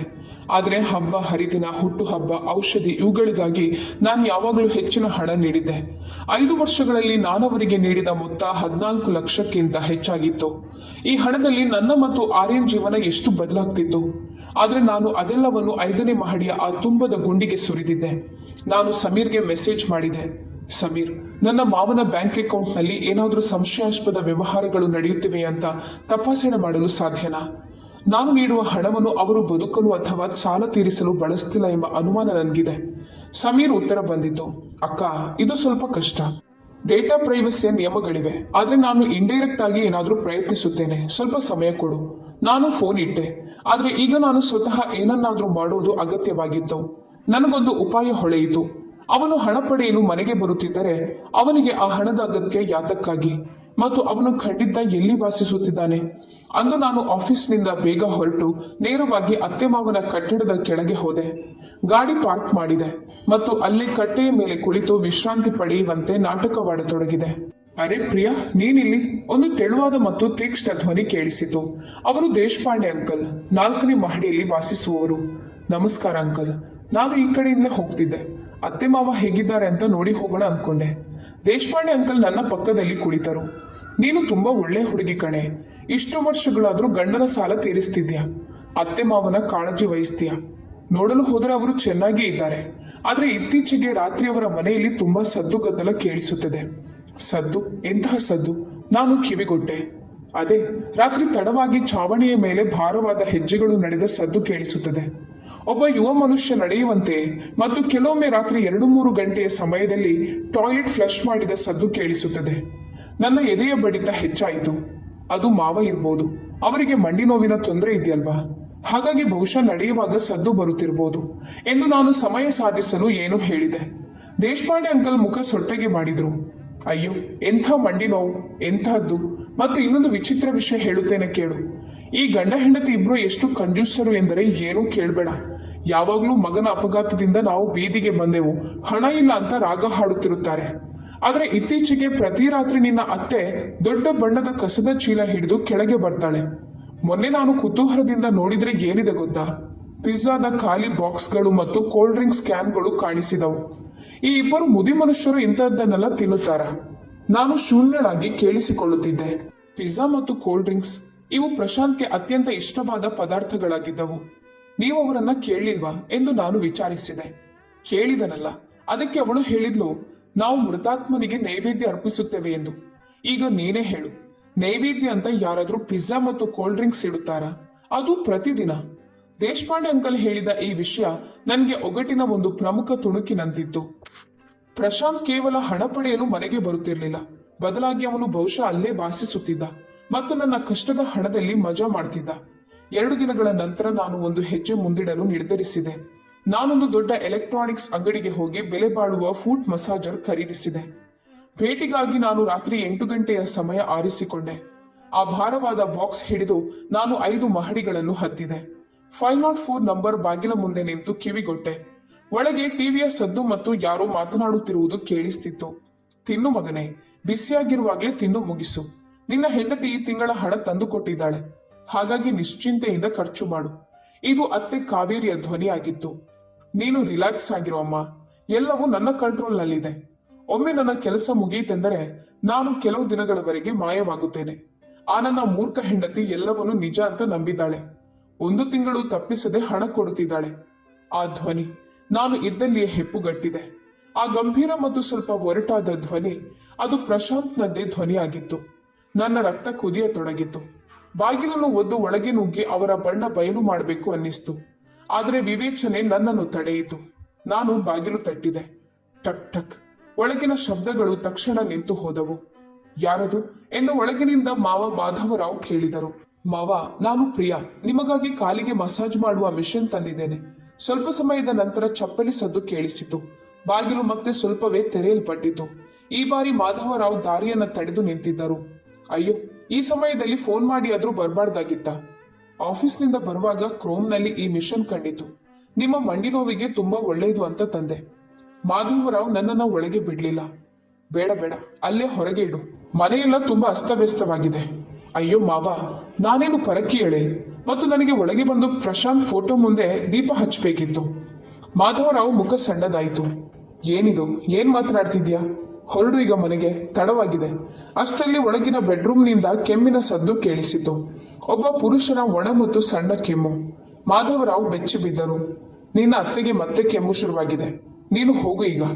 ಅವರು ನನ್ನ ಕೈಯಿಂದ ಆ ಬಾಕ್ಸ್ ಕಿತ್ತುಕೊಂಡರು ಮತ್ತು ಮುಖದ ಮೇಲೆ ಬಾಗಿಲು ಹಾಕಿಕೊಂಡರು. ನಾನು ಮೆಟ್ಟಿಲ ಸಾಲಿನಲ್ಲಿ ಒಬ್ಬಳೇ ನಿಂತಿದ್ದೆ. ಆ ಕೆಮ್ಮು ಅತ್ತೆಯದ್ದಂತೂ ಖಂಡಿತ ಇರಲಿಲ್ಲ. ಪ್ರಶಾಂತ್ ಆ ಮನೆಯಲ್ಲಿದ್ದಾನೆ ಎಂಬ ವಿಷಯಕ್ಕೆ ಈಗ ಮುದ್ರೆ ಬಿದ್ದಂತಾಗಿತ್ತು. ಮರುದಿನ ಬೆಳಿಗ್ಗೆ ನನಗೆ ಸಮೀರ್ನ ಫೋನ್ ಬಂತು. ಅಕ್ಕ, ಏನೋ ಇಂಟ್ರೆಸ್ಟಿಂಗ್ ವಿಷಯ ಸಿಕ್ಕಿದೆ, ಭೇಟಿಯಾಗೋಣ. ನಾನು ತಕ್ಷಣ ಅವನನ್ನ ಭೇಟಿಯಾಗಲು ಹೋದೆ. ಅವನ ಲ್ಯಾಪ್ಟಾಪ್ನಲ್ಲಿ ಒಂದು ಎಕ್ಸೆಲ್ ಫೈಲ್ ತೆರೆದ. ನಾನು ಅವರ ವ್ಯವಹಾರಗಳ ಹಿಸ್ಟ್ರಿ ಚೆಕ್ ಮಾಡಿದೆ. ಅವರ ಪೆನ್ಷನ್ ಪ್ರತಿ ತಿಂಗಳು ಸರಿಯಾದ ಸಮಯಕ್ಕೆ ಜಮೆಯಾಗುತ್ತದೆ. ಆದರೆ ಕಳೆದ ಕೆಲವು ವರ್ಷಗಳಲ್ಲಿ ಅವರು ಅಕೌಂಟ್ನಿಂದ 1 ರೂಪಾಯಿಯನ್ನು ತೆಗೆದಿಲ್ಲ. ಅವರ ಖಾತೆಯಲ್ಲಿ ಲಕ್ಷಾಂತರ ರೂಪಾಯಿ ಸಂಗ್ರಹವಾಗಿ ಬಿದ್ದಿದೆ. ಅವರು ಹಣವನ್ನೇ ತೆಗೆದಿಲ್ವಾ? ನಾನು ಆಶ್ಚರ್ಯದಿಂದ ಕೇಳಿದೆ. ಕೇವಲ ಜಮೆಯಾಗುತ್ತಿದೆ. ಹಾಗಾದ್ರೆ ಅವರು ಬದುಕುತ್ತಿರುವುದು ಯಾವುದರಿಂದ? ಆ ಪಿಜ್ಜಾ, ಆ ಕೋಲ್ಡ್ ಡ್ರಿಂಕ್ಸ್, ಯಾವುದರ ಬಗ್ಗೆ ದೇಶಪಾಂಡೆ ಅಂಕಲ್ ಹೇಳುತ್ತಿದ್ದರೋ ಅದಕ್ಕೆಲ್ಲ ಹಣ ಬೇಕು, ಕ್ಯಾಶ್. ನಾನು ನನ್ನಲ್ಲೇ ಪಿಸುಗುಟ್ಟಿದೆ. ನನ್ನ ಹಣದ ಹೊರತಾಗಿ ಇನ್ಯಾರೋ ಅವರಿಗೆ ನಗದು ಹಣ ನೀಡ್ತಿರ್ಬೇಕು. ಅಕ್ಷರಶಃ ಸರಿ, ಸಮೀರ್ ಹೇಳಿದ. ಮತ್ತು ಆ ಮನುಷ್ಯ ಪ್ರಶಾಂತ್ ಹೊರತು ಬೇರೆ ಯಾರೂ ಇರಲು ಸಾಧ್ಯವಿಲ್ಲ. ಅವನು ಆನ್ಲೈನ್ ಟ್ರಾನ್ಸ್ಫರ್ ಮಾಡುತ್ತಿರ್ಲಿಕ್ಕಿಲ್ಲ. ಇದರಿಂದ ಅವನ ಡಿಜಿಟಲ್ ವಿಳಾಸ ತಿಳಿಯಬಾರದು ಅಂತ. ರಾತ್ರಿ ಕದ್ದು ಬಂದಾಗ ಅವನು ನಗದು ನೀಡುತ್ತಿರಬೇಕು. ಅಂದ್ರೆ ಅವರಿಗೆ ಹಣದ ಕೊರತೆ ಏನೂ ಇಲ್ಲ. ಮಗನಿಂದ ಕಪ್ಪು ಹಣ ಬರ್ತಿದೆ. ಆದ್ರೂ ಅವರು ನನ್ನನ್ನ ಕೊನೆಯ ಪೈಸೆಯವರೆಗೆ ಲೂಟಿ ಮಾಡ್ತಿದ್ದಾರೆ. ನಾನು ಕೋಪದಿಂದ ಮುಷ್ಟಿ ಬಿಗಿ ಹಿಡಿದೆ. ಅವರು ಬಡವರಾಗಿದ್ದರೆ ಒಂದು ವೇಳೆ ಸರಿ ಇಡ್ತಿತ್ತು. ಆದ್ರೆ ಈ ಸತ್ಯ ಅದಕ್ಕಿಂತಲೂ ಭಯಾನಕವಾಗಿತ್ತು. ಮಗನ ಕೊಳಕು ವ್ಯವಹಾರದ ಹಣದಲ್ಲಿ ಅವರು ಶ್ರೀಮಂತರಾಗಿದ್ದರು. ಆದರೆ ಅವರ ಆಸೆ ಎಷ್ಟಿತ್ತೆಂದರೆ ಅವರು ನನ್ನ ಕಷ್ಟದ ಹಣವನ್ನು ಬಿಟ್ಟಿರಲಿಲ್ಲ. ನನಗೆ ಅನ್ನಿಸುತ್ತದೆ, ಪ್ರಶಾಂತ್ ಯಾವುದೋ ಕಾನೂನು ಬಾಹಿರ ವ್ಯವಹಾರದಲ್ಲಿದ್ದಾನೆ. ಅವನು ಗಳಿಸುತ್ತಿರುವ ಹಣ ಖಂಡಿತ ಸಣ್ಣದಾಗಿಲ್ಲ. ಸಮೀರ್ ಅವನು ಏನ್ ಮಾಡ್ತಿದ್ದಾನೆ ಅಂತ ಹುಡುಕಲು ಸಾಧ್ಯನಾ? ಅದು ಸ್ವಲ್ಪ ಕಷ್ಟ. ಆದ್ರೆ ನಾನು ಅವನ ಹಳೆಯ ಸ್ನೇಹಿತರ ಮೂಲಕ ಹುಡುಕಲು ಪ್ರಯತ್ನಿಸುತ್ತೇನೆ. ಥ್ಯಾಂಕ್ಸ್ ಸಮೀರ್. ಪ್ರಶಾಂತ್ ಎಲ್ಲೋ ಅಡಗಿ ಕುಳಿತಿದ್ದ. ಯಾವುದೋ ಕಪ್ಪು ದಂಧೆ ಮಾಡುತ್ತಿದ್ದ ಮತ್ತು ಸ್ವಂತ ತಂದೆ ತಾಯಿಯ ಸಹಾಯದಿಂದ ಒಂದು ಸುಳ್ಳು ಸಾಲದ ಹೆಸರಿನಲ್ಲಿ ಸ್ವಂತ ಕುಟುಂಬವನ್ನೇ ಲೂಟಿ ಮಾಡುತ್ತಿದ್ದ. ಸಮೀರ್ನನ್ನು ಭೇಟಿಯಾಗಿ ಹೊರಡುವಾಗ ನಾನೊಂದು ಜೆರಾಕ್ಸ್ ಅಂಗಡಿಯ ಮುಂದೆ ಹೋಗ್ತಿದ್ದೆ. ಇನ್ನೊಂದು ಪುರಾವೆ ಪಡೆಯುವುದು ಬಾಕಿ ಇತ್ತು, ಪ್ರಶಾಂತ್ನ ಸಾವು. ನನಗೆ ಆ ದಿನ ನೆನಪಾಯಿತು. ಯಾವಾಗ ನಮಗೆ ಅವನ ಅಸ್ಥಿಯ ಕಳಶ ಸಿಕ್ಕಿತ್ತೋ ಕಂಪನಿಯ ಪ್ರತಿನಿಧಿ ಮಿಸ್ಟರ್ ರಾವ್ ಬಂದಿದ್ದ. ಅವನು ಹೇಳಿದ, ಪ್ರಶಾಂತ್ ಅಪಘಾತಕ್ಕೀಡಾದ ಮತ್ತು ಅಲ್ಲೇ ತುರ್ತಾಗಿ ಅಂತ್ಯ ಸಂಸ್ಕಾರ ಮಾಡಬೇಕಾಯಿತು ಅಂತ. ಆದ್ದರಿಂದ ಮನೆಯವರನ್ನ ಗುರುತು ಹಿಡಿಯಲು ಕರೆಯಲು ಸಾಧ್ಯವಾಗಲಿಲ್ಲ ಎಂದು. ಅತ್ತೆಮ್ಮ ಅವನು ಅದನ್ನು ಒಪ್ಪಿಕೊಂಡಿದ್ದರು. ಮಗ ಶಾಂತವಾಗಿ ಹೋದನಲ್ಲ, ಅದೇ ಸಾಕು ಎಂದಿದ್ದರು. ನಾನು ಮಿಸ್ಟರ್ ರಾವ್ಗೆ ಫೋನ್ ಮಾಡಲು ನಿರ್ಧರಿಸಿದೆ. ಹಲೋ, ನಮಸ್ಕಾರ ಮಿಸ್ಟರ್ ರಾವ್, ನಾನು ಪ್ರಿಯಾ ಮಾತನಾಡುತ್ತಿದ್ದೇನೆ, ಪ್ರಶಾಂತ್ ಪತ್ನಿ. ಅರೆ ನಮಸ್ಕಾರ ಅತ್ತಿಗೆ, ಹೇಳಿ ಏನು ಸಹಾಯ ಮಾಡಬೇಕು? ಅಯ್ಯೋ, ನಾನು ವಿಧವಾ ಪೆನ್ಷನ್ ಮತ್ತು ಇನ್ಶೂರೆನ್ಸ್ಗಾಗಿ ಅರ್ಜಿ ಸಲ್ಲಿಸುತ್ತಿದ್ದೇನೆ. ಹಾಗಾಗಿ ಇನ್ಶೂರೆನ್ಸ್ ಕಂಪನಿಗೆ ಒರಿಜಿನಲ್ ಪೋಸ್ಟ್ ಮಾರ್ಟಮ್ ರಿಪೋರ್ಟ್ ಮತ್ತು ಅಲ್ಲಿನ ಮರಣ ಪ್ರಮಾಣ ಪತ್ರ ಬೇಕಾಗಿದೆ. ನೀವದನ್ನು ಕೊಡಿಸಬಲ್ಲಿರಾ? ಅಯ್ಯೋ, ಅದು ತುಂಬಾ ಕಷ್ಟ. ಈಗ 5 ವರ್ಷಗಳಾಗಿವೆ. ಆ ದಾಖಲೆಗಳು ಈಗ ಸಿಗುವುದು ಕಷ್ಟ. ಮತ್ತು ಆಗ ನಾವು ಮಾನವೀಯತೆಯ ದೃಷ್ಟಿಯಿಂದ ಪರಿಚಯದ ಮೂಲಕ ಎಲ್ಲವನ್ನೂ ಮಾಡಿದ್ದೆವು. ಹಾಗಾಗಿ ದಾಖಲೆಗಳು ತುಂಬಾ ಹಳೆಯದಾಗಿವೆ ಮತ್ತು ಆಗ ಎಲ್ಲವೂ ಅವಸರದಲ್ಲಿ ನಡೆದಿತ್ತು. ರಾವ್ ತಡವರಿಸುತ್ತಾ ಮಾತನಾಡಿದರು. ಪ್ಲೀಸ್ ಪ್ರಯತ್ನಿಸಿ. ನಿಮ್ಗೇನಾದ್ರೂ ಹೆಚ್ಚಿನ ಹಣ ಬೇಕಿದ್ರೆ ನಾನದ್ರ ಬಗ್ಗೆ ಯೋಚಿಸುತ್ತೇನೆ. ಸರಿ, ನೋಡುತ್ತೇನೆ ಏನ್ ಮಾಡಬಹುದು ಅಂತ. ಮಿಸ್ಟರ್ ರಾವ್ ಅವಸರವಾಗಿ ಫೋನ್ ಕಟ್ ಮಾಡಿದರು. ಅವರ ಈ ನಡವಳಿಕೆಯಿಂದ ನನ್ನ ಅನುಮಾನಕ್ಕೆ ಮುದ್ರೆ ಬಿದ್ದಂತಾಯಿತು. ಖಂಡಿತವಾಗಿಯೂ ಅವರು ಸುಳ್ಳು ದಾಖಲೆಗಳನ್ನು ಸೃಷ್ಟಿಸಲು ಪ್ರಶಾಂತ್ಗೆ ಸಹಾಯ ಮಾಡಿರಬೇಕು. ನಾನು ಕಿಟಕಿಯಿಂದ ಹೊರಗೆ ದಕ್ಷಿಣದ ಕಡೆಗೆ ದೃಷ್ಟಿ ಹರಿಸಿದೆ. ಕೊಂಕಣದ ಆ ಸಣ್ಣ ಹಳ್ಳಿಯ ಕಡೆಗೆ, ಎಲ್ಲಿ ಪ್ರಶಾಂತ್ನ ಮೂಲ ಊರಿತ್ತೋ ಅಲ್ಲಿ. ಅವನ ಅಸ್ಥಿಯ ಕಳಶವನ್ನು ಊರಿನ ಅವನ ಹೊಲದಲ್ಲಿ ಕಟ್ಟಿದ ಒಂದು ಸಣ್ಣ ಸಮಾಧಿಯಲ್ಲಿ ಇಡಲಾಗಿತ್ತು. ನನಗೆ ಆ ಕಳಶವನ್ನು ತೆರೆದು ನೋಡಬೇಕಿತ್ತು. ನಾನು ಅತ್ತೆಗೆ ಫೋನ್ ಮಾಡಿದೆ. ಅತ್ತೆ, ಈ ವೀಕೆಂಡ್ಗೆ ನಾನು ಆರ್ಯನನ್ನ ಕರೆದುಕೊಂಡು ಊರಿಗೆ ಹೋಗ್ತಿದ್ದೇನೆ. ಪ್ರಶಾಂತ್ ಸಮಾಧಿಗೆ ಹೂವು ಅರ್ಪಿಸಿ ಬರಬೇಕಿದೆ. ಈಗ ಸಾಲದ ಎಲ್ಲಾ ಹಣವೂ ತೀರಿದೆ. ಹಾಗಾಗಿ ಒಮ್ಮೆ ದರ್ಶನ ಪಡೆದು ಬರೋಣ ಅಂದುಕೊಂಡಿದ್ದೇನೆ. ಅಷ್ಟೊಂದು ದೂರದ ಪ್ರಯಾಣ ಯಾಕೆ ಹೋಗ್ತೀಯ ಈಗ? ಅತ್ತೆ ತಕ್ಷಣ ಕೇಳಿದರು. ಮನಸ್ಸಿಗೆ ಸಮಾಧಾನವಿಲ್ಲ ಅತ್ತೆ. ನಿನ್ನೆ ರಾತ್ರಿ ಪ್ರಶಾಂತ್ ಕನಸಿನಲ್ಲಿ ಬಂದಿದ್ದ. ಒಮ್ಮೆ ಹೋಗಿ ಬಾ ಅಂತ ಹೇಳ್ದ. ಮತ್ತು ಹಿರಿಯರು ಹೇಳುತ್ತಾರಲ್ವಾ, ಕನಸಿನ ಮಾತು ಸುಳ್ಳು ಮಾಡಬಾರ್ದು ಅಂತ ನನಗೆ ಚಿಂತೆ ಆಗ್ತಿದೆ. ನಾನು ಭಾವನಾತ್ಮಕವಾಗಿ ಮಾತನಾಡಿದೆ. ಮೂಢನಂಬಿಕೆಯ ವಿಷಯ ಎತ್ತುತ್ತಿದ್ದಂತೆ ಅವರು ಸ್ವಲ್ಪ ಮೆತ್ತಗಾದರು. ಸರಿ ಬಿಡು, ಹೋಗ್ಬೇಕೆಂದಿದ್ರೆ ಹೋಗು, ಆದ್ರೆ ಬೇಗ ಬಂದು ಬಿಡು. ಹಾ, ಬರುತ್ತೇನೆ. ಫೋನ್ ಇಟ್ಟೆ. ಊರಿನ ಆ ಟ್ರಿಪ್ ಸತ್ಯದ ಕೀಲಿ ಆಗಲಿತ್ತು. ಆ ತಣ್ಣನೆಯ ಮಣ್ಣಿನ ಕಳಶದಲ್ಲೇ ಎಲ್ಲ ಸತ್ಯ ಅಡಗಿರಲಿತ್ತು. ಪ್ರಶಾಂತ್, ನೀನು ಸಾಲದಿಂದ ಪಾರಾದೆ. ನಿನ್ನ ಹೆಂಡತಿಯಿಂದ ಹಣ ಕಟ್ಟಿಸಿದೆ. ಆದ್ರೆ ಈಗ ನ್ಯಾಯದಿಂದ ನೀನು ತಪ್ಪಿಸಿಕೊಳ್ಳಲು ಸಾಧ್ಯವಿಲ್ಲ. ಆ ವೀಕೆಂಡ್ಗೆ ಸುಡುವ ಬಿಸಿಲಿನಲ್ಲಿ ನಾನು ಮತ್ತು ಆರ್ಯನ್ ನನ್ನ ಹಳೆಯ ಸ್ಕೂಟಿಯಲ್ಲಿ ಕೊಂಕಣದ ಹಾದಿ ಹಿಡಿದೆವು. ಘಾಟ್ ರಸ್ತೆಗಳು ಮತ್ತು ಸುತ್ತಲೂ ಹರಡಿರುವ ಭತ್ತದ ಗದ್ದೆಗಳು. ನಾವು ಬೆಳಗ್ಗೆ ಹೊರಟಿದ್ದೆವು. ಇದರಿಂದ ಮಧ್ಯಾಹ್ನದ ವೇಳೆಗೆ ಊರು ತಲುಪಬಹುದು ಎಂದು. ಆರ್ಯನ್ ತುಂಬಾ ಖುಷಿಯಾಗಿದ್ದ. ಅವನ ಹರಟೆ ನಡೆಯುತ್ತಲೇ ಇತ್ತು. ಅವನು ಟ್ರ್ಯಾಕ್ಟರ್ ಬಗ್ಗೆ ಕೇಳುತ್ತಿದ್ದ. ಎಂದೂ ನೋಡಿರದ ಅಜ್ಜ ಅಜ್ಜಿಯ ಬಗ್ಗೆ ಕೇಳುತ್ತಿದ್ದ. ನನ್ನ ಮಗನ ಆ ನಿಷ್ಕಲ್ಮಶ ನಗು ನನ್ನ ಎದೆಯಲ್ಲಿ ಚೂರಿಯಂತೆ ಚುಚ್ಚುತ್ತಿತ್ತು. ಅವನು ಎಷ್ಟು ನಿಷ್ಕಲ್ಮಶನಾಗಿದ್ದನೋ ಅಷ್ಟೇ ದೊಡ್ಡ ಪಾಪ ಆ ಹಿರಿಯ ಮನುಷ್ಯನದ್ದಾಗಿತ್ತು. ನಾನವನಿಗೆ ಪ್ರಯಾಣದ ನಿಜವಾದ ಕಾರಣ ಹೇಳಲು ಸಾಧ್ಯವಿರಲಿಲ್ಲ. ಅವನಿಗೆ ಇದು ಅಪ್ಪನ ಊರಿಗೆ ಹೋಗುವ ಪ್ರಯಾಸವಾಗಿತ್ತು. ಆದರೆ ನನಗೆ ಇದು ಒಬ್ಬ ನಿರ್ದಯಿ ತಂದೆಯ ಮುಖವಾಡ ಕಳಚುವ ಪ್ರಯಾಣವಾಗಿತ್ತು.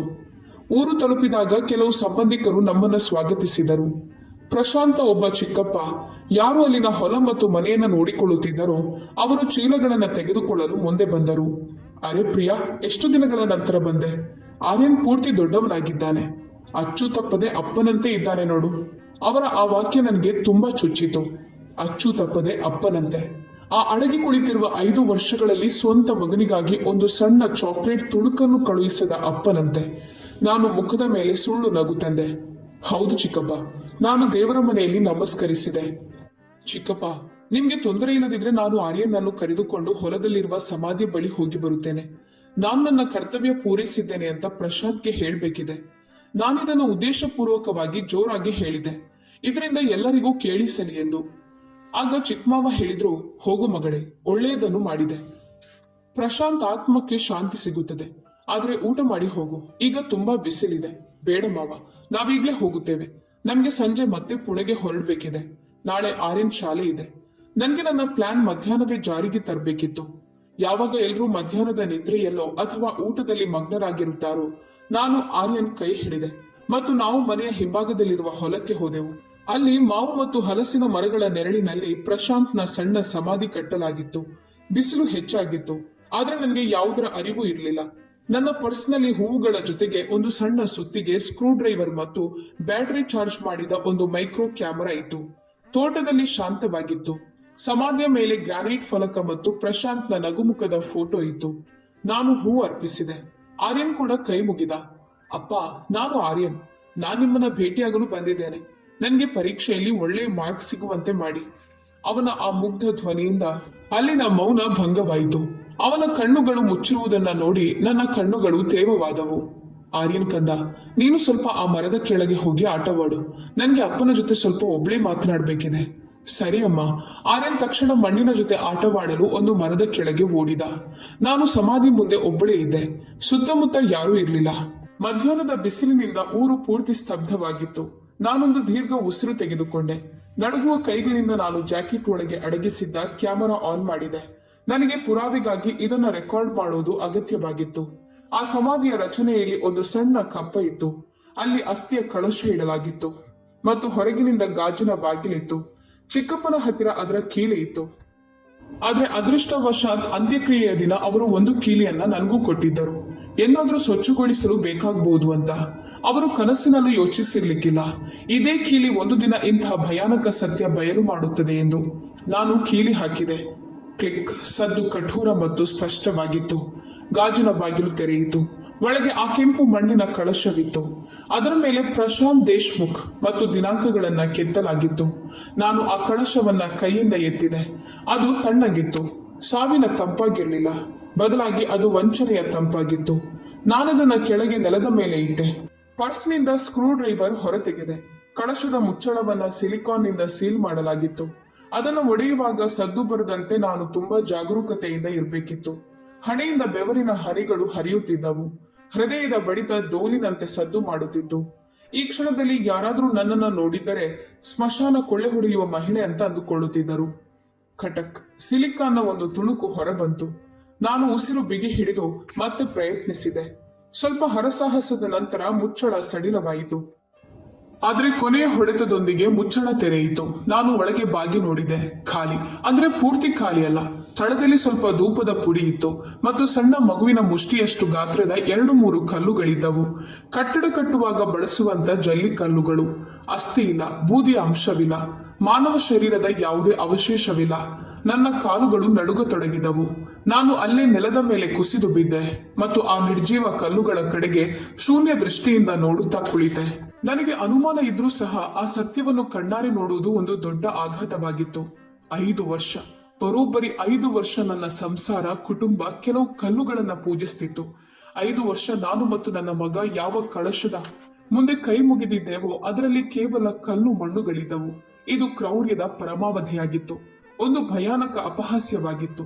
ನಾನು ಕ್ಯಾಮರಾ ಎತ್ತಿದೆ ಮತ್ತು ಕಳಶದ ಒಳಗಿನ ದೃಶ್ಯವನ್ನ ರೆಕಾರ್ಡ್ ಮಾಡಲು ಶುರು ಮಾಡಿದೆ. ಪ್ರತಿಯೊಂದು ಕಲ್ಲು, ಪ್ರತಿಯೊಂದು ಕಣವನ್ನು ನಾನು ಫೋಕಸ್ ಮಾಡಿದೆ. ರೆಕಾರ್ಡ್ ಮಾಡುವಾಗ ನಾನು ತಗ್ಗಿದ ಧ್ವನಿಯಲ್ಲಿ ಆದ್ರೆ ದೃಢವಾಗಿ ಮಾತನಾಡಿದೆ. ಇಂದು ಏಪ್ರಿಲ್ 9, 2026ರಂದು ನಾನು ಪ್ರಿಯಾ ದೇಶ್ಮುಖ್, ಪ್ರಶಾಂತ್ ದೇಶ್ಮುಖ್ ಪತ್ನಿ, ನನ್ನ ಪತಿಯ ಊರಿನಲ್ಲಿರುವ ಸಮಾಧಿಯ ಕಳಶ ತೆರೆದಿದ್ದೇನೆ. ಇದರಲ್ಲಿ ಮಾನವ ಅಸ್ಥಿ ಅಥವಾ ಬೂದಿ ಇಲ್ಲದೆ ಕೇವಲ ಕಲ್ಲುಗಳಿವೆ. ಪ್ರಶಾಂತ್ನ ಸಾವು ಒಂದು ಬೂಟಾಟಿಕೆ ಎಂಬುದಕ್ಕೆ ಇದು ಪುರಾವೆಯಾಗಿದೆ.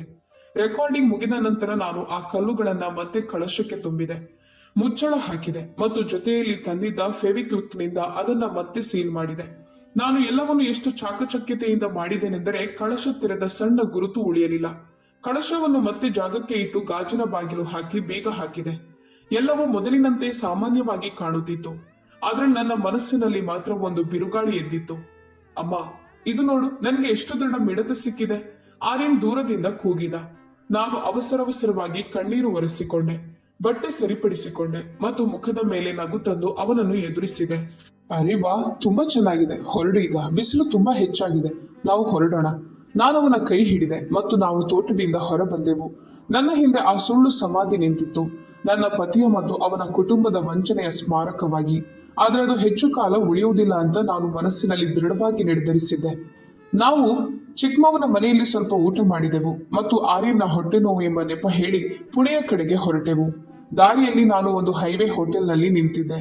ಆರ್ಯನ್ ಅನ್ನು ಹೋಟೆಲ್ ಹೊರಗೆ ಇದ್ದ ಜಾರುಬಂಡೆ ಮತ್ತು ಉಯ್ಯಾಲೆಯ ಮೇಲೆ ಆಟವಾಡಲು ಹೇಳಿ ನಾನು ಹೋಟೆಲ್ ವೈಫೈಗೆ ಕನೆಕ್ಟ್ ಆದೆ. ನಾನು ಶಾಂತವಾಗಿ ಯೋಚಿಸಿ ಮುಂದಿನ ಹೆಜ್ಜೆ ಇಡಬೇಕಿತ್ತು. ನಾನು ಫೇಸ್ಬುಕ್ ತೆರೆದು ಪ್ರಶಾಂತ್ನ ಹಳೆಯ ಸ್ನೇಹಿತರ ಪ್ರೊಫೈಲ್ ಹುಡುಕತೊಡಗಿದೆ. ಅವರಿಗೊಂದು ಗ್ರೂಪ್ ಇತ್ತು. ಯಾರೊಂದಿಗೆ ಅವನು ಯಾವಾಗಲೂ ಪಾರ್ಟಿ ಮಾಡುತ್ತಿದ್ದನು ಎಂಬುದು ನನಗೆ ನೆನಪಾಯಿತು. ಅದರಲ್ಲಿ ಅವನಿಗೆ ಅತ್ಯಂತ ಹತ್ತಿರದ ಗೆಳೆಯ ದೀಪಕ್. ಅಂತ್ಯಕ್ರಿಯೆಯ ದಿನ ದೀಪಕ್ ಸಣ್ಣ ಮಗುವಿನಂತೆ ಎತ್ತಿದ್ದ. ಅವನು ನನ್ನ ಕೈ ಹಿಡಿದು ಹೇಳಿದ, ಅತ್ತಿಗೆ, ಚಿಂತೆ ಮಾಡಬೇಡಿ, ನಾನಿದ್ದೇನೆ. ಯಾವಾಗ್ಲಾದ್ರೂ ಏನಾದ್ರೂ ಅಗತ್ಯವಿದ್ರೆ ನನ್ನನ್ನ ನೆನಪಿಸಿಕೊಳ್ಳಿ.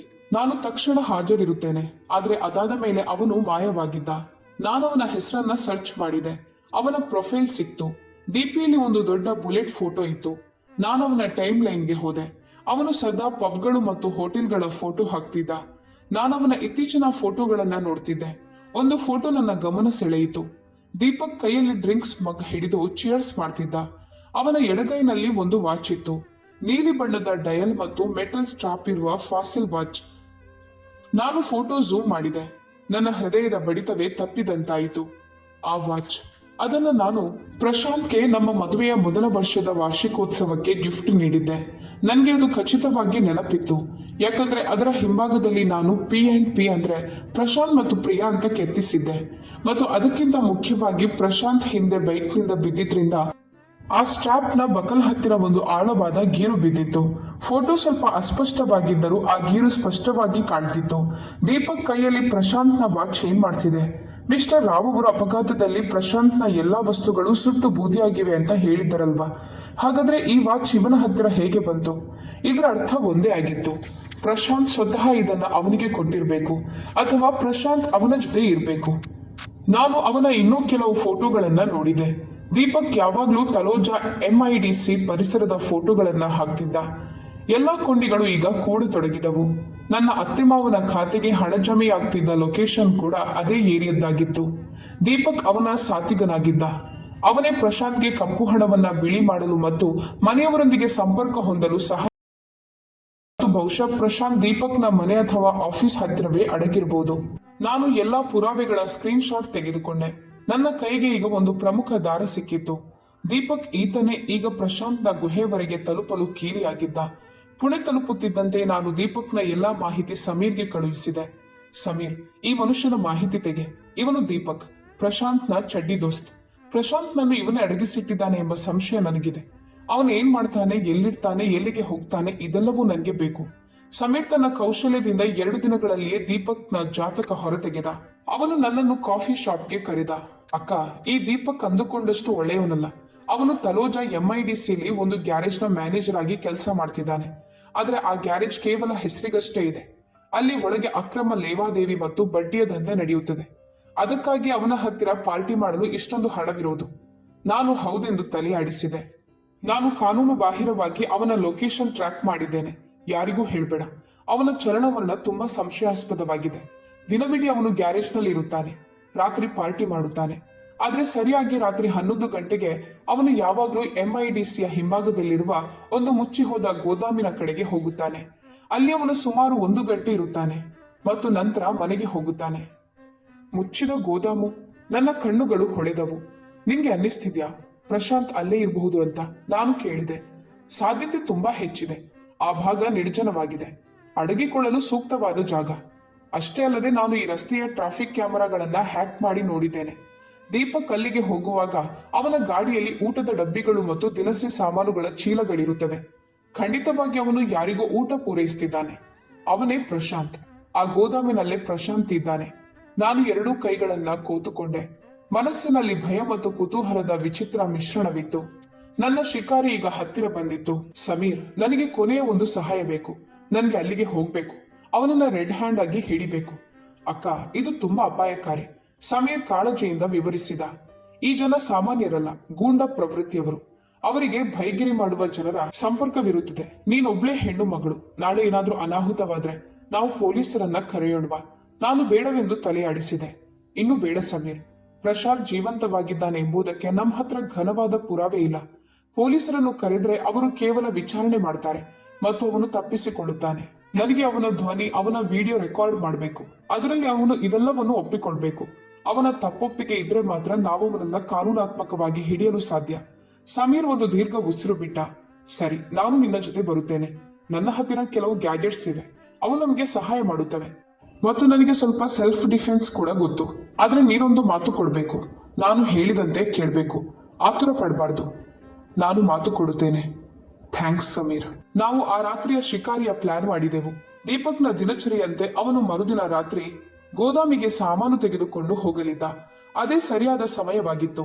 ನಾನು ಮನೆಗೆ ಬಂದೆ ಮತ್ತು ಮದುವೆಯ ಫೋಟೋ ಕಡೆ ನೋಡಿದೆ. ಪ್ರಶಾಂತ್ನ ಆ ನಗು ಈಗ ನನಗೆ ಅಸಹ್ಯವೆನಿಸ್ತಿತ್ತು. ನೀನು ತುಂಬಾ ಚೆನ್ನಾಗಿ ಅಡಗಿಕೊಂಡೆ ಪ್ರಶಾಂತ್. ಆದ್ರೆ ನೀನು ಒಂದು ವಿಷಯ ಮರೆತೆ. ಸುಳ್ಳು ಎಂದಿಗೂ 100 ವರ್ಷ ಬಾಳೋದಿಲ್ಲ. ನಾಳೆ ರಾತ್ರಿ ನಾನು ನಿನ್ನ ಮುಖವಾಡ ಕಳಚುತ್ತೇನೆ. ನಾನು ಆರ್ಯನ್ ನನ್ನ ಹತ್ತಿರ ಕರೆದು ಅವನ ಹಣೆಯ ಮೇಲೆ ಮುತ್ತಿಟ್ಟೆ. ಕಂದ, ಚಿಂತೆ ಮಾಡಬೇಡ. ಅಮ್ಮ ನಿನ್ಗೆ ನ್ಯಾಯ ಕೊಡಿಸ್ತಾಳೆ. ಇನ್ನು ನಮ್ಗೆ ಆ ದ್ರೋಹಿಗಾಗಿ ಹಣ ತುಂಬುವ ಅಗತ್ಯವಿಲ್ಲ. ಅಂತಿಮ ಹೋರಾಟ ಈಗ ಶುರುವಾಗಬೇಕಿತ್ತು ಮತ್ತು ನಾನು ಅದಕ್ಕೆ ಸಿದ್ಧಳಾಗಿದ್ದೆ. ಮರುದಿನ ಮಧ್ಯಾಹ್ನ ನಾನು ಆರ್ಯನ್ ಅನ್ನು ಅಮ್ಮನ ಹತ್ತಿರ ಬಿಟ್ಟೆ. ಇಂದು ನನಗೆ ಇಡೀ ರಾತ್ರಿ ಆಫೀಸ್ನಲ್ಲಿ ಕೆಲಸವಿದೆ ಅಂತ ಸುಳ್ಳು ಹೇಳಿದೆ. ಅಮ್ಮ ಕಾಳಜಿಯಿಂದ ಕೇಳಿದಳು. ಆದ್ರೆ ನಾನು ಅವಳಿಗೆ ಭರವಸೆ ನೀಡಿದೆ. ರಾತ್ರಿ 8 ಗಂಟೆಗೆ ಸಮೀರ್ ತನ್ನ ಸ್ನೇಹಿತನ ಹಳೆಯ ಗಾಡಿಯನ್ನು ತೆಗೆದುಕೊಂಡು ಬಂದ. ನಾವು ಕಡು ಬಣ್ಣದ ಬಟ್ಟೆ ಧರಿಸಿದ್ದೆವು. ತಲೆಯ ಮೇಲೆ ಟೋಪಿ ಮತ್ತು ಮಾಸ್ಕ್ ಇತ್ತು. ಅಕ್ಷರಶಃ ನಾವು ಡಿಟೆಕ್ಟಿವ್ಗಳಂತೆ ಕಾಣುತ್ತಿದ್ದೆವು. ಸಮೀರ್ ನನಗೆ ಪೆನ್ನಿನಂತೆ ಕಾಣುವ ಒಂದು ಉಪಕರಣ ನೀಡಿದ. ಇದು ಹೈ ಕ್ವಾಲಿಟಿ ವಾಯ್ಸ್ ರೆಕಾರ್ಡರ್ ಮತ್ತು ಇದು GPS ಟ್ರ್ಯಾಕರ್. ಇದನ್ನು ನಿನ್ನ ಕಿಸೆಯಲ್ಲಿ ಇಟ್ಟುಕೋ. ಏನಾದ್ರೂ ಗೊಂದಲವಾದ್ರೆ ನಿನ್ನ ಲೊಕೇಶನ್ ನನ್ನ ಹತ್ತಿರವಿರುತ್ತದೆ. ಗಾಡಿ ನಗರದಿಂದ ಹೊರಬಂದು ಹೈವೇ ಹತ್ತಿತು. ನಾವು ತಲೋಜಾ MIDC ದಿಕ್ಕಿನಲ್ಲಿ ಹೊರಟೆವು. ಆ ಸಮಯದಲ್ಲಿ ಆ ಭಾಗ ಪೂರ್ತಿ ನಿರ್ಜನವಾಗಿತ್ತು. ನಾವೊಂದು ಹಳೆಯ ಮುಚ್ಚಿ ಹೋದ ಗೋದಾಮಿನ ಭಾಗಕ್ಕೆ ತಲುಪಿದೆವು. ಅಲ್ಲಿ ಸುತ್ತಲೂ ಪೊದೆಗಳು ಬೆಳೆದಿದ್ದವು. ನಾವು ಗಾಡಿಯನ್ನ ಇಲ್ಲೇ ಬಿಟ್ಟು ಮುಂದೆ ನಡೆದುಕೊಂಡು ಹೋಗ್ಬೇಕು, ಸಮೀರ್ ಹೇಳಿದ. ಅವನು ಇಂಜಿನ್ ಮತ್ತು ಲೈಟ್ಸ್ ಆಫ್ ಮಾಡಿದ. ನಾವು ಶಾಂತವಾಗಿ ಗಾಡಿಯಿಂದ ಇಳಿದೆವು. ಕಡು ಕತ್ತಲೆ ಇತ್ತು. ಕೇವಲ ರಾತ್ರಿ ಕೀಟಗಳ ಸದ್ದು ಮತ್ತು ಗಾಳಿಯ ಸುಯ್ ಎನ್ನುವ ಶಬ್ದ ಕೇಳಿಸ್ತಿತ್ತು. ನಾವು ಬಾಗಿ ಕಬ್ಬಿಣದ ತುಕ್ಕು ಹಿಡಿದ ಬೇಲಿಯ ಮರೆಯಲ್ಲಿ ಆ ದೊಡ್ಡ ಗೋದಾಮಿನ ಕಡೆಗೆ ನಡೆದೆವು. ಅದೊಂದು ಬಯಲು ಮೈದಾನದ ಮಧ್ಯದಲ್ಲಿ ನಿಂತಿತ್ತು. GPS ಪ್ರಕಾರ ದೀಪಕ್ ಹತ್ತಿರ ಬರ್ತಿದ್ದಾನೆ. ನಾವು ಅಡಗಿಕೊಳ್ಬೇಕು, ಸಮೀರ್ ಪಿಸುಗುಟ್ಟಿದ. ನಾವು ಮುಖ್ಯ ದ್ವಾರದಿಂದ ಸುಮಾರು 20 ಮೀಟರ್ ದೂರದಲ್ಲಿದ್ದ ಕೆಲವು ತುಕ್ಕು ಹಿಡಿದ ಡ್ರಮ್ಗಳ ಹಿಂದೆ ಅಡಗಿದೆವು. ರಾತ್ರಿ 11:15 ಒಂದು ಗಾಡಿಯ ಹೆಡ್ಲೈಟ್ ಬೆಳಕು ಕಂಡಿತು. ಬುಲೆಟ್ ಸದ್ದು ಹತ್ತಿರ ಬರ್ತಿತ್ತು. ಅವನೇ ದೀಪಕ್.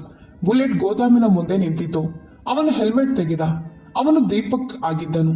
ಅವನ ಹತ್ತಿರ 2 ದೊಡ್ಡ ಪ್ಲಾಸ್ಟಿಕ್ ಚೀಲಗಳಿದ್ದವು. ಅವನು ಶಟರ್ ಬಳಿ ಹೋದ ಮತ್ತು ಒಂದು ವಿಶಿಷ್ಟ ಲಯದಲ್ಲಿ ಶಟರ್ ಮೇಲೆ ಕಾಲಿನಿಂದ ಒದ್ದ. ಜೋರಾಗಿ, ಮೆಲ್ಲಗೆ, ಮತ್ತೆ ಜೋರಾಗಿ. ಶಟರ್ ಸದ್ದು ಮಾಡುತ್ತಾ ಮೇಲೆ ಹೋಯಿತು. ಒಳಗಿನಿಂದ ಹಳದಿ ಬಣ್ಣದ ಬೆಳಕು ಹೊರಬಂತು. ಕತ್ತಲೆಯಿಂದ ಒಬ್ಬ ಮನುಷ್ಯ ಹೊರಗೆ ಬಂದ. ಅವನು ಕೊಳಕು ಬನಿಯನ್, ಶಾರ್ಟ್ಸ್ ಮತ್ತು ಸ್ಲಿಪ್ಪರ್ ಧರಿಸಿದ್ದ. ಅವನ ಕೂದಲು ಬೆಳೆದು ಅಸ್ತವ್ಯಸ್ತವಾಗಿತ್ತು. ಗಡ್ಡ ಬೆಳೆದಿತ್ತು. ಅವನು ಮೊದಲಿಗಿಂತ ಹೆಚ್ಚು ಕಪ್ಪಗಾಗಿದ್ದ ಮತ್ತು ಸೊರಗಿದ್ದ. ಆದರೆ ಆ ಕಣ್ಣುಗಳು, ಆ ಮೂಗು, ಆ ಸ್ವಲ್ಪ ಬಾಗಿದ ಬೆನ್ನು, ಸಂಶಯವೇ ಇರಲಿಲ್ಲ. ಅದು ಪ್ರಶಾಂತ್ ಆಗಿದ್ದ. ನನ್ನ ಪತಿ, ನನ್ನ ಮಗನ ತಂದೆ. ಯಾರನ್ನೋ ನೆನೆದು ನಾನು 5 ವರ್ಷ ಶೋಕ ಆಚರಿಸಿದ್ದೆನೋ ಅವನು ನನ್ನ ಎದುರು ರಕ್ತ ಮಾಂಸದ ಜೀವಂತ ಮನುಷ್ಯನಾಗಿ ನಿಂತಿದ್ದ. ನಾನು ಮನಸ್ಸನ್ನ ಸಿದ್ಧಪಡಿಸಿಕೊಂಡಿದ್ರೂ ಸಹ ಅವನನ್ನ ಹಾಗೆ ಎದುರು ನೋಡಿ ನನ್ನ ಉಸಿರೇ ನಿಂತಂತಾಯಿತು. ಹೊರಕ್ಕೆ ಕಿರುಚಬಾರ್ದು ಅಂತ ನಾನು ತುಟಿಯನ್ನ ಎಷ್ಟು ಜೋರಾಗಿ ಕಚ್ಚಿಕೊಂಡೆನೆಂದರೆ ಅದರಿಂದ ರಕ್ತವೇ ಬಂತು. ಎಲ್ಲ ತಂದ್ಯ. ಪ್ರಶಾಂತ್ ಧ್ವನಿ ಗೋಗುರದಂತೆ ಮತ್ತು ಕರ್ಕಶವಾಗಿತ್ತು. ಎಲ್ಲವೂ ಇದೆ. ಡ್ರಿಂಕ್ಸ್, ಊಟ, ಹೊಸ ಬಟ್ಟೆಗಳು. ಇಲ್ಲಿ ನೀನು ರಾಜನಂತೆ ಇದ್ಯಾ? ದೀಪಕ್ ನಗುತ್ತಾ ಹೇಳಿ ಚೀಲಗಳನ್ನ ಅವನ ಕೈಗೆ ನೀಡಿದ. ಯಾವ ರಾಜನೋ ಇಲ್ವೋ ಮಾರಯ್ಯ, ಇದೊಂದು ಬರೀ ಕುಲುಮೆ. ಇಲ್ಲಿನ ಸೊಳ್ಳೆಗಳಂತೂ ಜೀವವನ್ನೇ ಹಿಂಡುತ್ತವೆ. ಇಲ್ಲಿರ್ತಿದ್ರೆ ನನಗೆ ಹುಚ್ಚು ಹಿಡಿಯುತ್ತದೆ ಅನ್ನಿಸುತ್ತದೆ. ಪ್ರಶಾಂತ್ ಚೀಲಗಳನ್ನ ಹಿಡಿದು ಹಿಂದೆ ತಿರುಗಿದ. ದೀಪಕ್ ಬುಲೆಟ್ ಅನ್ನು ಒಳಗೆ ತೆಗೆದುಕೊಂಡ ಮತ್ತು ಶಟರ್ ಎಳೆದ. ನಡಿ, ನಾವಿನ್ನು ಹತ್ತಿರ ಹೋಗ್ಬೇಕು. ಸಮೀರ್ ಪಿಸುಗುಟ್ಟಿದ. ನಾವು ಜಾಗರೂಕತೆಯಿಂದ ಗೋದಾಮಿನ ಗೋಡೆಯ ಬಳಿ ತಲುಪಿದೆವು. ಅಲ್ಲಿ ಒಂದು ಸಣ್ಣ ಸೀಳಿನಿಂದ ಒಳಗಿನ ಬೆಳಕು ಮತ್ತು ಧ್ವನಿ ಹೊರಬರ್ತಿತ್ತು. ನಾನು ಕಣ್ಣಿಟ್ಟು ಒಳಗೆ ನೋಡಿದೆ. ಒಂದು ಮೂಲೆಯಲ್ಲಿ ಪ್ರಶಾಂತ್ನ ಸಂಸಾರವಿತ್ತು. ನೆಲದ ಮೇಲೆ ಒಂದು ಹಾಸಿಗೆ, ಪ್ಲಾಸ್ಟಿಕ್ ಟೇಬಲ್, ಒಂದು ಫ್ಯಾನ್ ಮತ್ತು ಒಂದು ಸಣ್ಣ ಟಿವಿ. ಅವರಿಬ್ಬರು ಕೆಳಗೆ ಕುಳಿತು ಡ್ರಿಂಕ್ಸ್ ಬಾಟಲಿಗಳನ್ನ ತೆರೆದರು. ನಾನು ರೆಕಾರ್ಡರ್ ಆನ್ ಮಾಡಿ ಆ ಸೀಳಿನ ಹತ್ತಿರ ಹಿಡಿದೆ. ಅವರ ಸಂಭಾಷಣೆ ನನಗೆ ಸ್ಪಷ್ಟವಾಗಿ ಕೇಳಿಸ್ತಿತ್ತು. ತಗೋ, ತಣ್ಣಗಿದೆ, ದೀಪಕ್ ಹೇಳಿದ. ಪ್ರಶಾಂತ್ ಒಂದು ದೊಡ್ಡ ಗುಟುಕು ಕುಡಿದು ತೇಗಿದ. ಹಾ, ಈಗ ಸಮಾಧಾನವಾಯಿತು. ಹೊರಗಿನ ಜಗತ್ತಿನ ಕತೆ ಏನು? ಯಾವಾಗ ಹೊರಡುವ ಪ್ಲಾನ್ ಇದೆ? ನನಗನಿಸುತ್ತದೆ ಇನ್ನು 1 ತಿಂಗಳು ನಾನು ಕಾಯುತ್ತೇನೆ. ಅಪ್ಪ ಅಮ್ಮನಿಗೆ ಕೊನೆಯ ಕಂತು ಯಾವಾಗ ಸಿಗುತ್ತದೆ ಅಂತ ನೋಡುತ್ತಿದ್ದೇನೆ. ಆ ನನ್ನ ಮೂರ್ಖ ಹೆಂಡತಿ ಈಗ ಸಾಲ ಪೂರ್ತಿ ಮಾಡ್ತಾಳೆ. ಎಂತ ಹೆಣ್ಣು ಅವಳು, ಮೆಚ್ಚಲೇಬೇಕು. 1 ತಿಂಗಳು ತಪ್ಪಿಸೋದಿಲ್ಲ. ಅಕ್ಷರಶಃ ಗಡಿಯಾರದ ಮುಳ್ಳಿನಂತೆ ನಡೆಯುತ್ತಾಳೆ. ಪ್ರಶಾಂತ್ ಹಾಸ್ಯ ಮಾಡಿದ. ಮತ್ತು ನನ್ನ ಅಪ್ಪ ಅಮ್ಮನ ಆಕ್ಟಿಂಗ್ ಅಂತೂ ಆಸ್ಕರ್ ಲೆವೆಲ್ನದ್ದು. ಅವರು ಬಡತನದ ರಾಗ ಹಾಡ್ತಾರೆ ಮತ್ತು ಅವಳದನ್ನ ಕುರುಡಾಗಿ ನಂಬ್ತಾಳೆ. ನಿಜಕ್ಕೂ ನಿನ್ನ ಹೆಂಡತಿ ತುಂಬಾ ಮುಗ್ಧೆ. ಆದ್ರೆ ನೀನು ಅತಿ ಬುದ್ಧಿವಂತ.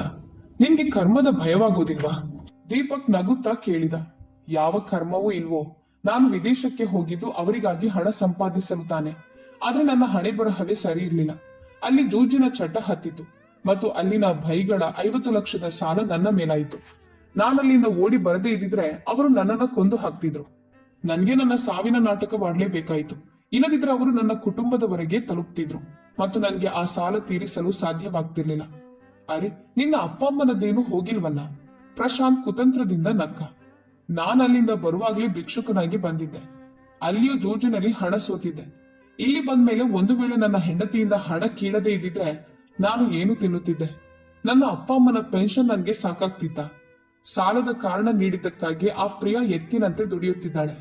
ಆದ್ರೆ ಈಗ ನೀನು ಹಣ ಸಂಪಾದಿಸ್ತಿದ್ಯಲ್ಲ, ಈಗ್ಲಾದ್ರೂ ಮನೆಯವರನ್ನ ಸೇರ್ಬಹುದಲ್ಲ? ದೀಪಕ್ ಕೇಳಿದ. ಹೌದು, ಹಣವಂತೂ ನನ್ನ ಹತ್ತಿರ ತುಂಬಾ ಇದೆ. ಆದ್ರೆ ಅವಳಿಂದ ಹಣ ಪಡೆಯುವಾಗ ಸಿಗುವ ಮಜವೇ ಬೇರೆ. ಯಾಕೆ ಪಡಿಬಾರ್ದು? ಅಷ್ಟೇ ಅಲ್ಲದೆ ಇದರಿಂದ ನನ್ನ ಅಪ್ಪ ಅಮ್ಮನಿಗೆ ನೆರೆಹೊರೆಯವರ ಮುಂದೆ ಅಳಲು ಒಂದು ಕಾರ್ಡ್ ಸಿಗುತ್ತದೆ ಮತ್ತು ನಾನವರಿಗೆ ಮೇಲಿನ ಹಣವನ್ನ ನೀಡುತ್ತೇನೆ. ಅದರ ಮೇಲೆ ಯಾರಿಗೂ ಸಂಶಯ ಬರೋದಿಲ್ಲ. ಒಂದು ವೇಳೆ ಇದ್ದಕ್ಕಿದ್ದಂತೆ ಅವರು ಶ್ರೀಮಂತರಾದ್ರೆ ಜನರ ಕಣ್ಣಿಗೆ ಬೀಳ್ತಾರೆ. ನೀನು ಪೂರ್ತಿ ಕಲ್ಲಾಗಿ ಬಿಟ್ಟಿಯಲ್ಲೋ ಪ್ರಶಾಂತ್. ನಿನ್ನ ಹೆಂಡತಿ ಮತ್ತು ಮಗ ಅಕ್ಷರಶಃ ಅವರನ್ನ ಕೈ ಬಿಟ್ಟಿಯಲ್ಲ. ಪ್ರಶಾಂತ್ ಸ್ವಲ್ಪ ಹೊತ್ತು ಶಾಂತನಾದ. ನಂತರ ಬೇಜವಾಬ್ದಾರಿಯಿಂದ ಹೇಳಿದ. ಬಿಡು ಅದನ್ನೆಲ್ಲ. ಪ್ರಿಯಾ ಇನ್ನು ಯುವತಿಯಾಗಿದ್ದಾಳೆ. ನೋಡಲು ಸುಂದರವಾಗಿದ್ದಾಳೆ. ಅವಳಿಗೆ ಗಂಡಸರ ಕೊರತೆ ಏನಿಲ್ಲ. ನಾನು ಒಂದು ರೀತಿಯಲ್ಲಿ ಅವಳಿಗೆ ಒಳ್ಳೆಯದೇ ಮಾಡಿದ್ದೇನೆ. ಈಗ ಅವಳು ತನ್ನ 2ನೇ ಜೀವನ ಶುರು ಮಾಡಬಹುದು. ನಾನು ಹಣ ಪಡೆಯುತ್ತಿರುವುದು ಅವಳು ಕೆಲಸದಲ್ಲಿ ಬ್ಯುಸಿ ಆಗಿರ್ಲಿ ಮತ್ತು ನನ್ನ ಬಗ್ಗೆ ಯೋಚಿಸಲು ಅವಳಿಗೆ ಸಮಯ ಸಿಗಬಾರ್ದು ಅಂತ. ಕೆಲವೊಮ್ಮೆ ನನಗೆ ಆ ಮನೆ ನೆನಪಾಗುತ್ತದೆ. ಅಲ್ಲಿ ನಾನು ರಾಜನಂತೆ ಇಡ್ತಿದ್ದೆ. ಬಿಸಿಯೂಟ, ಬೆತ್ತನೆಯ ಹಾಸಿಗೆ, ಮತ್ತೀಗ ಈ ನರಕದಲ್ಲಿ ಸಾಯುತ್ತಿದ್ದೇನೆ. ಆದ್ರೆ ಜಾಗರೂಕತೆಯಿಂದ ಇರು ಗೆಳೆಯ. ಮೊನ್ನೆ ನಿನ್ನ ಹೆಂಡತಿ ಇದ್ದಕ್ಕಿದ್ದಂತೆ ಆ ಮಿಷನ್ ತೆಗೆದುಕೊಂಡು ಮನೆಗೆ ಬಂದಿದ್ಲು. ನನ್ಗೇನಿಸುತ್ತದೆ ಅವಳಿಗೆ ಸಂಶಯ ಬಂದಿದೆ ಅಂತ. ನೀನಿಲ್ಲಿ ಹೆಚ್ಚು ದಿನ ಇದ್ರೆ ಒಂದು ದಿನ ಪೊಲೀಸರು ಬಾಗಿಲ ಮುಂದೆ ಇಡ್ತಾರೆ. ಸ್ವಲ್ಪ ತಾಳ್ಮೆಯಿಂದ ಇರು. ಒಮ್ಮೆ ನೇಪಾಳಕ್ಕೆ ಜಾರಿಕೊಂಡ್ರೆ ಸಾಕು, ಎಲ್ಲವೂ ಮುಗಿಯಿತು.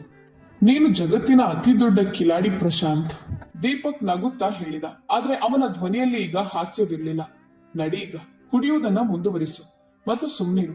ನಾನು ನನ್ನ ಬಗ್ಗೆ ಯೋಚಿಸದಿದ್ದರೆ ಇನ್ಯಾರು ಮಾಡ್ತಾರೆ? ನಾನು ರೆಕಾರ್ಡಿಂಗ್ ನಿಲ್ಲಿಸಿದೆ, ಇಷ್ಟು ಸಾಕಿತ್ತು.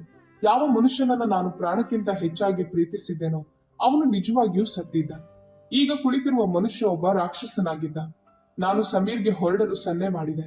ಅಕ್ಕ, ನೀನು ಸರಿ ಇದ್ಯಾ? ಅವನು ಮೆಲ್ಲನೆ ಕೇಳಿದ. ನಾನೆಂದಿಗೂ ಇಲ್ಲದಷ್ಟು ಸರಿ ಇದ್ದೇನೆ. ನಾನು ಕಣ್ಣೀರು ಒರೆಸಿಕೊಂಡೆ, ಆದ್ರೆ ನನ್ನ ಧ್ವನಿ ದೃಢವಾಗಿತ್ತು. ನಡಿ ಸಮೀರ್, ಹೊರಡೋಣ. ನಾಳೆಯ ದಿನವೇ ಅವನ ಕೊನೆಯ ದಿನವಾಗಿರುತ್ತದೆ. ಮರುದಿನ ಬೆಳಗ್ಗೆಯೇ ನಾವು ಸಮೀರ್ಗೆ ಪರಿಚಯವಿದ್ದ ಒಬ್ಬ ದೊಡ್ಡ ವಕೀಲರ ಬಳಿ ಹೋದೆವು. ಅಲ್ಲಿ ಅವರಿಗೆ ಎಲ್ಲಾ ಪುರಾವೆಗಳನ್ನ ನೀಡಿದೆವು. ಆಡಿಯೋ ರೆಕಾರ್ಡಿಂಗ್, ಖಾಲಿ ಕಳಶದ ವಿಡಿಯೋ, ಸಿಸಿಟಿವಿ ಫುಟೇಜ್. ರೆಕಾರ್ಡಿಂಗ್ ಕೇಳಿದ ನಂತರ ವಕೀಲರು ಕೆರಳಿದರು. ಇದು ನೇರವಾದ ವಂಚನೆ, ದಾಖಲೆಗಳ ನಕಲಿ ಮತ್ತು ಪಿತೂರಿಯಾಗಿದೆ. ವಂಚನೆಯ ಮೊತ್ತ ಮತ್ತು ಸ್ವಂತ ಸಾವಿನ ನಾಟಕವಾಡಿ ಮಾಡಿರುವ ವಂಚನೆ ನೋಡಿದ್ರೆ ಪ್ರಶಾಂತ್ ಮತ್ತು ಅವನ ಅಪ್ಪ ಅಮ್ಮನಿಗೆ ಖಂಡಿತವಾಗಿಯೂ ಜೈಲಾಗುತ್ತದೆ. ನನಗೆ ಅವರ ಮೇಲೆ ಕೇಸ್ ಹಾಕ್ಬೇಕು. ನನಗೆ ನನ್ನ ಹಣ ವಾಪಸ್ ಬೇಕು ಮತ್ತು ಅವರಿಗೆ ಶಿಕ್ಷೆಯಾಗಲೇಬೇಕು ಅಂತ ನಾನು ದೃಢವಾಗಿ ಹೇಳಿದೆ.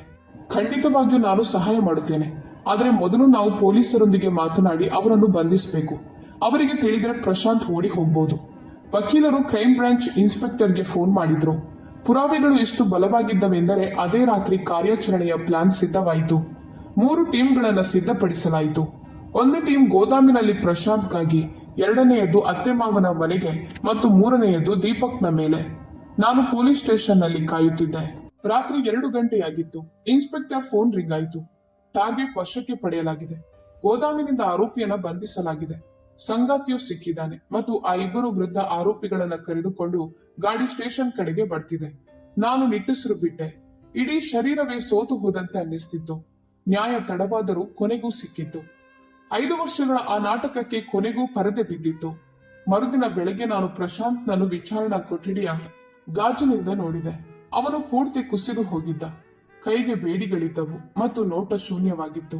ಯಾವಾಗ ಪೊಲೀಸರು ಅವನಿಗೆ ರೆಕಾರ್ಡಿಂಗ್ ಕೇಳಿಸಿದ್ರೋ ಅಂದು ಅವನು ಕುಸಿದು ಬಿದ್ದ ಮತ್ತು ಅಪರಾಧವನ್ನು ಒಪ್ಪಿಕೊಂಡ. ಇನ್ನೊಂದು ಕೊಠಡಿಯಲ್ಲಿ ಅತ್ತೆ ಮಾವ ಅಳುತ್ತಿದ್ದರು. ನಾವು ಪ್ರೀತಿಯಿಂದ ಇದನ್ನ ಮಾಡಿದೆವು ಅಂತ ಹೇಳ್ತಿದ್ರು. ಆದ್ರೆ ಕಾನೂನು ವಂಚನೆಗಾಗಿ ಪ್ರೀತಿಯ ನೆಪವನ್ನ ಒಪ್ಪೋದಿಲ್ಲ. ದೀಪಕ್ ಕೂಡ ತನ್ನ ಅಕ್ರಮ ಲೇವಾದೇವಿ ದಂಧೆಗಾಗಿ ಮತ್ತು ಅಪರಾಧಿಗೆ ಆಶ್ರಯ ನೀಡಿದ್ದಕ್ಕಾಗಿ ಬಂಧಿಸಲ್ಪಟ್ಟನು. ಈ ಕೇಸ್ ನಗರದಲ್ಲಿ ಸಂಚಲನ ಮೂಡಿಸಿತು. 3 ತಿಂಗಳ ನಂತರ ಕೋರ್ಟ್ ತೀರ್ಪು ಬಂದಿತು. ಪ್ರಶಾಂತ್ಗೆ ವಂಚನೆ, ನಕಲಿ ದಾಖಲೆ ಸೃಷ್ಟಿ ಮತ್ತು ಪಿತೂರಿಗಾಗಿ 12 ವರ್ಷಗಳ ಕಠಿಣ ಶಿಕ್ಷೆಯಾಯಿತು. ಅತ್ತೆಮಾವನ ವಯಸ್ಸನ್ನ ಪರಿಗಣಿಸಿ ಅವರನ್ನು ಪ್ರೊಬೇಷನ್ ಮೇಲೆ ಬಿಡುಗಡೆ ಮಾಡಲಾಯಿತು. ಆದ್ರೆ ಕೋರ್ಟ್ ಅವರಿಗೆ ನನ್ನ ಎಲ್ಲಾ ಹಣವನ್ನು ಬಡ್ಡಿ ಸಮೇತ ವಾಪಸ್ ನೀಡುವಂತೆ ಆದೇಶಿಸಿತು. ಕೋರ್ಟ್ನಿಂದ ಹೊರಬರುವಾಗ ನಾನು ನೀಲಿ ಆಕಾಶದತ್ತ ನೋಡಿದೆ. 5 ವರ್ಷ ನನ್ನ ಜೀವನದ ಮೇಲೆ ಕವಿದಿದ್ದ ಕತ್ತಲು ಆ ಬಿಸಿಲಿನಲ್ಲಿ ಕರಗಿ ಹೋಗಿತ್ತು. ನನಗೆ ನನ್ನ ಹಣ ವಾಪಸ್ ಸಿಕ್ಕಿತ್ತು. ನನ್ನ ಗೌರವ ಮರಳಿ ಬಂದಿತ್ತು ಮತ್ತು ಎಲ್ಲಕ್ಕಿಂತ ಮುಖ್ಯವಾಗಿ ನನ್ನ ಸ್ವಾತಂತ್ರ್ಯ ಮರಳಿ ಸಿಕ್ಕಿತ್ತು. ನಾನು ಆ ಹಳೆಯ ಮನೆಯನ್ನು ಮಾರಿಬಿಟ್ಟೆ. ಕೋರ್ಟ್ನಿಂದ ಸಿಕ್ಕಿದ ಪರಿಹಾರ ಮತ್ತು ನನ್ನ ಉಳಿತಾಯವನ್ನ ಬಳಸಿ ನಾನು ಒಂದು ಹೊಸ ಸಣ್ಣದಾದ ಆದ್ರೆ ಗಾಳಿ ಬೆಳಕಿರುವ ಫ್ಲಾಟ್ ಖರೀದಿಸಿದೆ. ಒಂದು ಮಧ್ಯಾಹ್ನ ಆರ್ಯನನ್ನು ಶಾಲೆಯಿಂದ ಕರೆತರುವಾಗ ಅವನು ಸಂತೋಷದಿಂದ ಕೂಗಿದ, ಅಮ್ಮ, ಇಂದು ನನಗೆ ಗಣಿತದಲ್ಲಿ ಪೂರ್ಣಾಂಕಗಳು ಸಿಕ್ಕಿವೆ. ಅರೆ ವಾ, ನನ್ನ ಬುದ್ಧಿವಂತ ಮಗ. ಅವನ ಕೆನ್ನೆ ಸವರಿದೆ. ಇಂದು ನಾವು ಸೆಲೆಬ್ರೇಷನ್ ಮಾಡೋಣ. ನಿನ್ನ ಇಷ್ಟದ ಹೋಟೆಲ್ಗೆ ಹೋಗಿ ಮಸ್ತಾಗಿ ಬಿರಿಯಾನಿ ತಿನ್ನೋಣ್ವಾ? ಎಸ್, ನಡೆಯಿರಿಯಮ್ಮ. ನಾವಿಬ್ರು ಕೈ ಹಿಡಿದು ರಸ್ತೆಯಲ್ಲಿ ನಡೆಯುತ್ತಿದ್ದೆವು. ಮಧ್ಯಾಹ್ನದ ಗಾಳಿ ಬೀಸ್ತಿತ್ತು ಮತ್ತು ರಸ್ತೆ ಬದಿಯ ಮರಗಳ ಸುಗಂಧ ಬಡ್ತಿತ್ತು. ನಾನು ನನ್ನ ಮಗನನ್ನ ನೋಡಿ ನಕ್ಕೆ. ಆ ಭೂತಕಾಲ ಈಗ ಜೈಲಿನ ಗೋಡೆಗಳ ಹಿಂದೆ ಬಂದಿಯಾಗಿತ್ತು. ನಮ್ಮೆದುರು ಒಂದು ಹೊಸ ಉಜ್ವಲ ಮತ್ತು ಶಾಂತ ಭವಿಷ್ಯವಿತ್ತು. ನಾನು ಮನಸ್ಸಿನಲ್ಲಿ ಆ ಕಠಿಣ ಕಾಲಕ್ಕೆ ಧನ್ಯವಾದ ಹೇಳಿದೆ.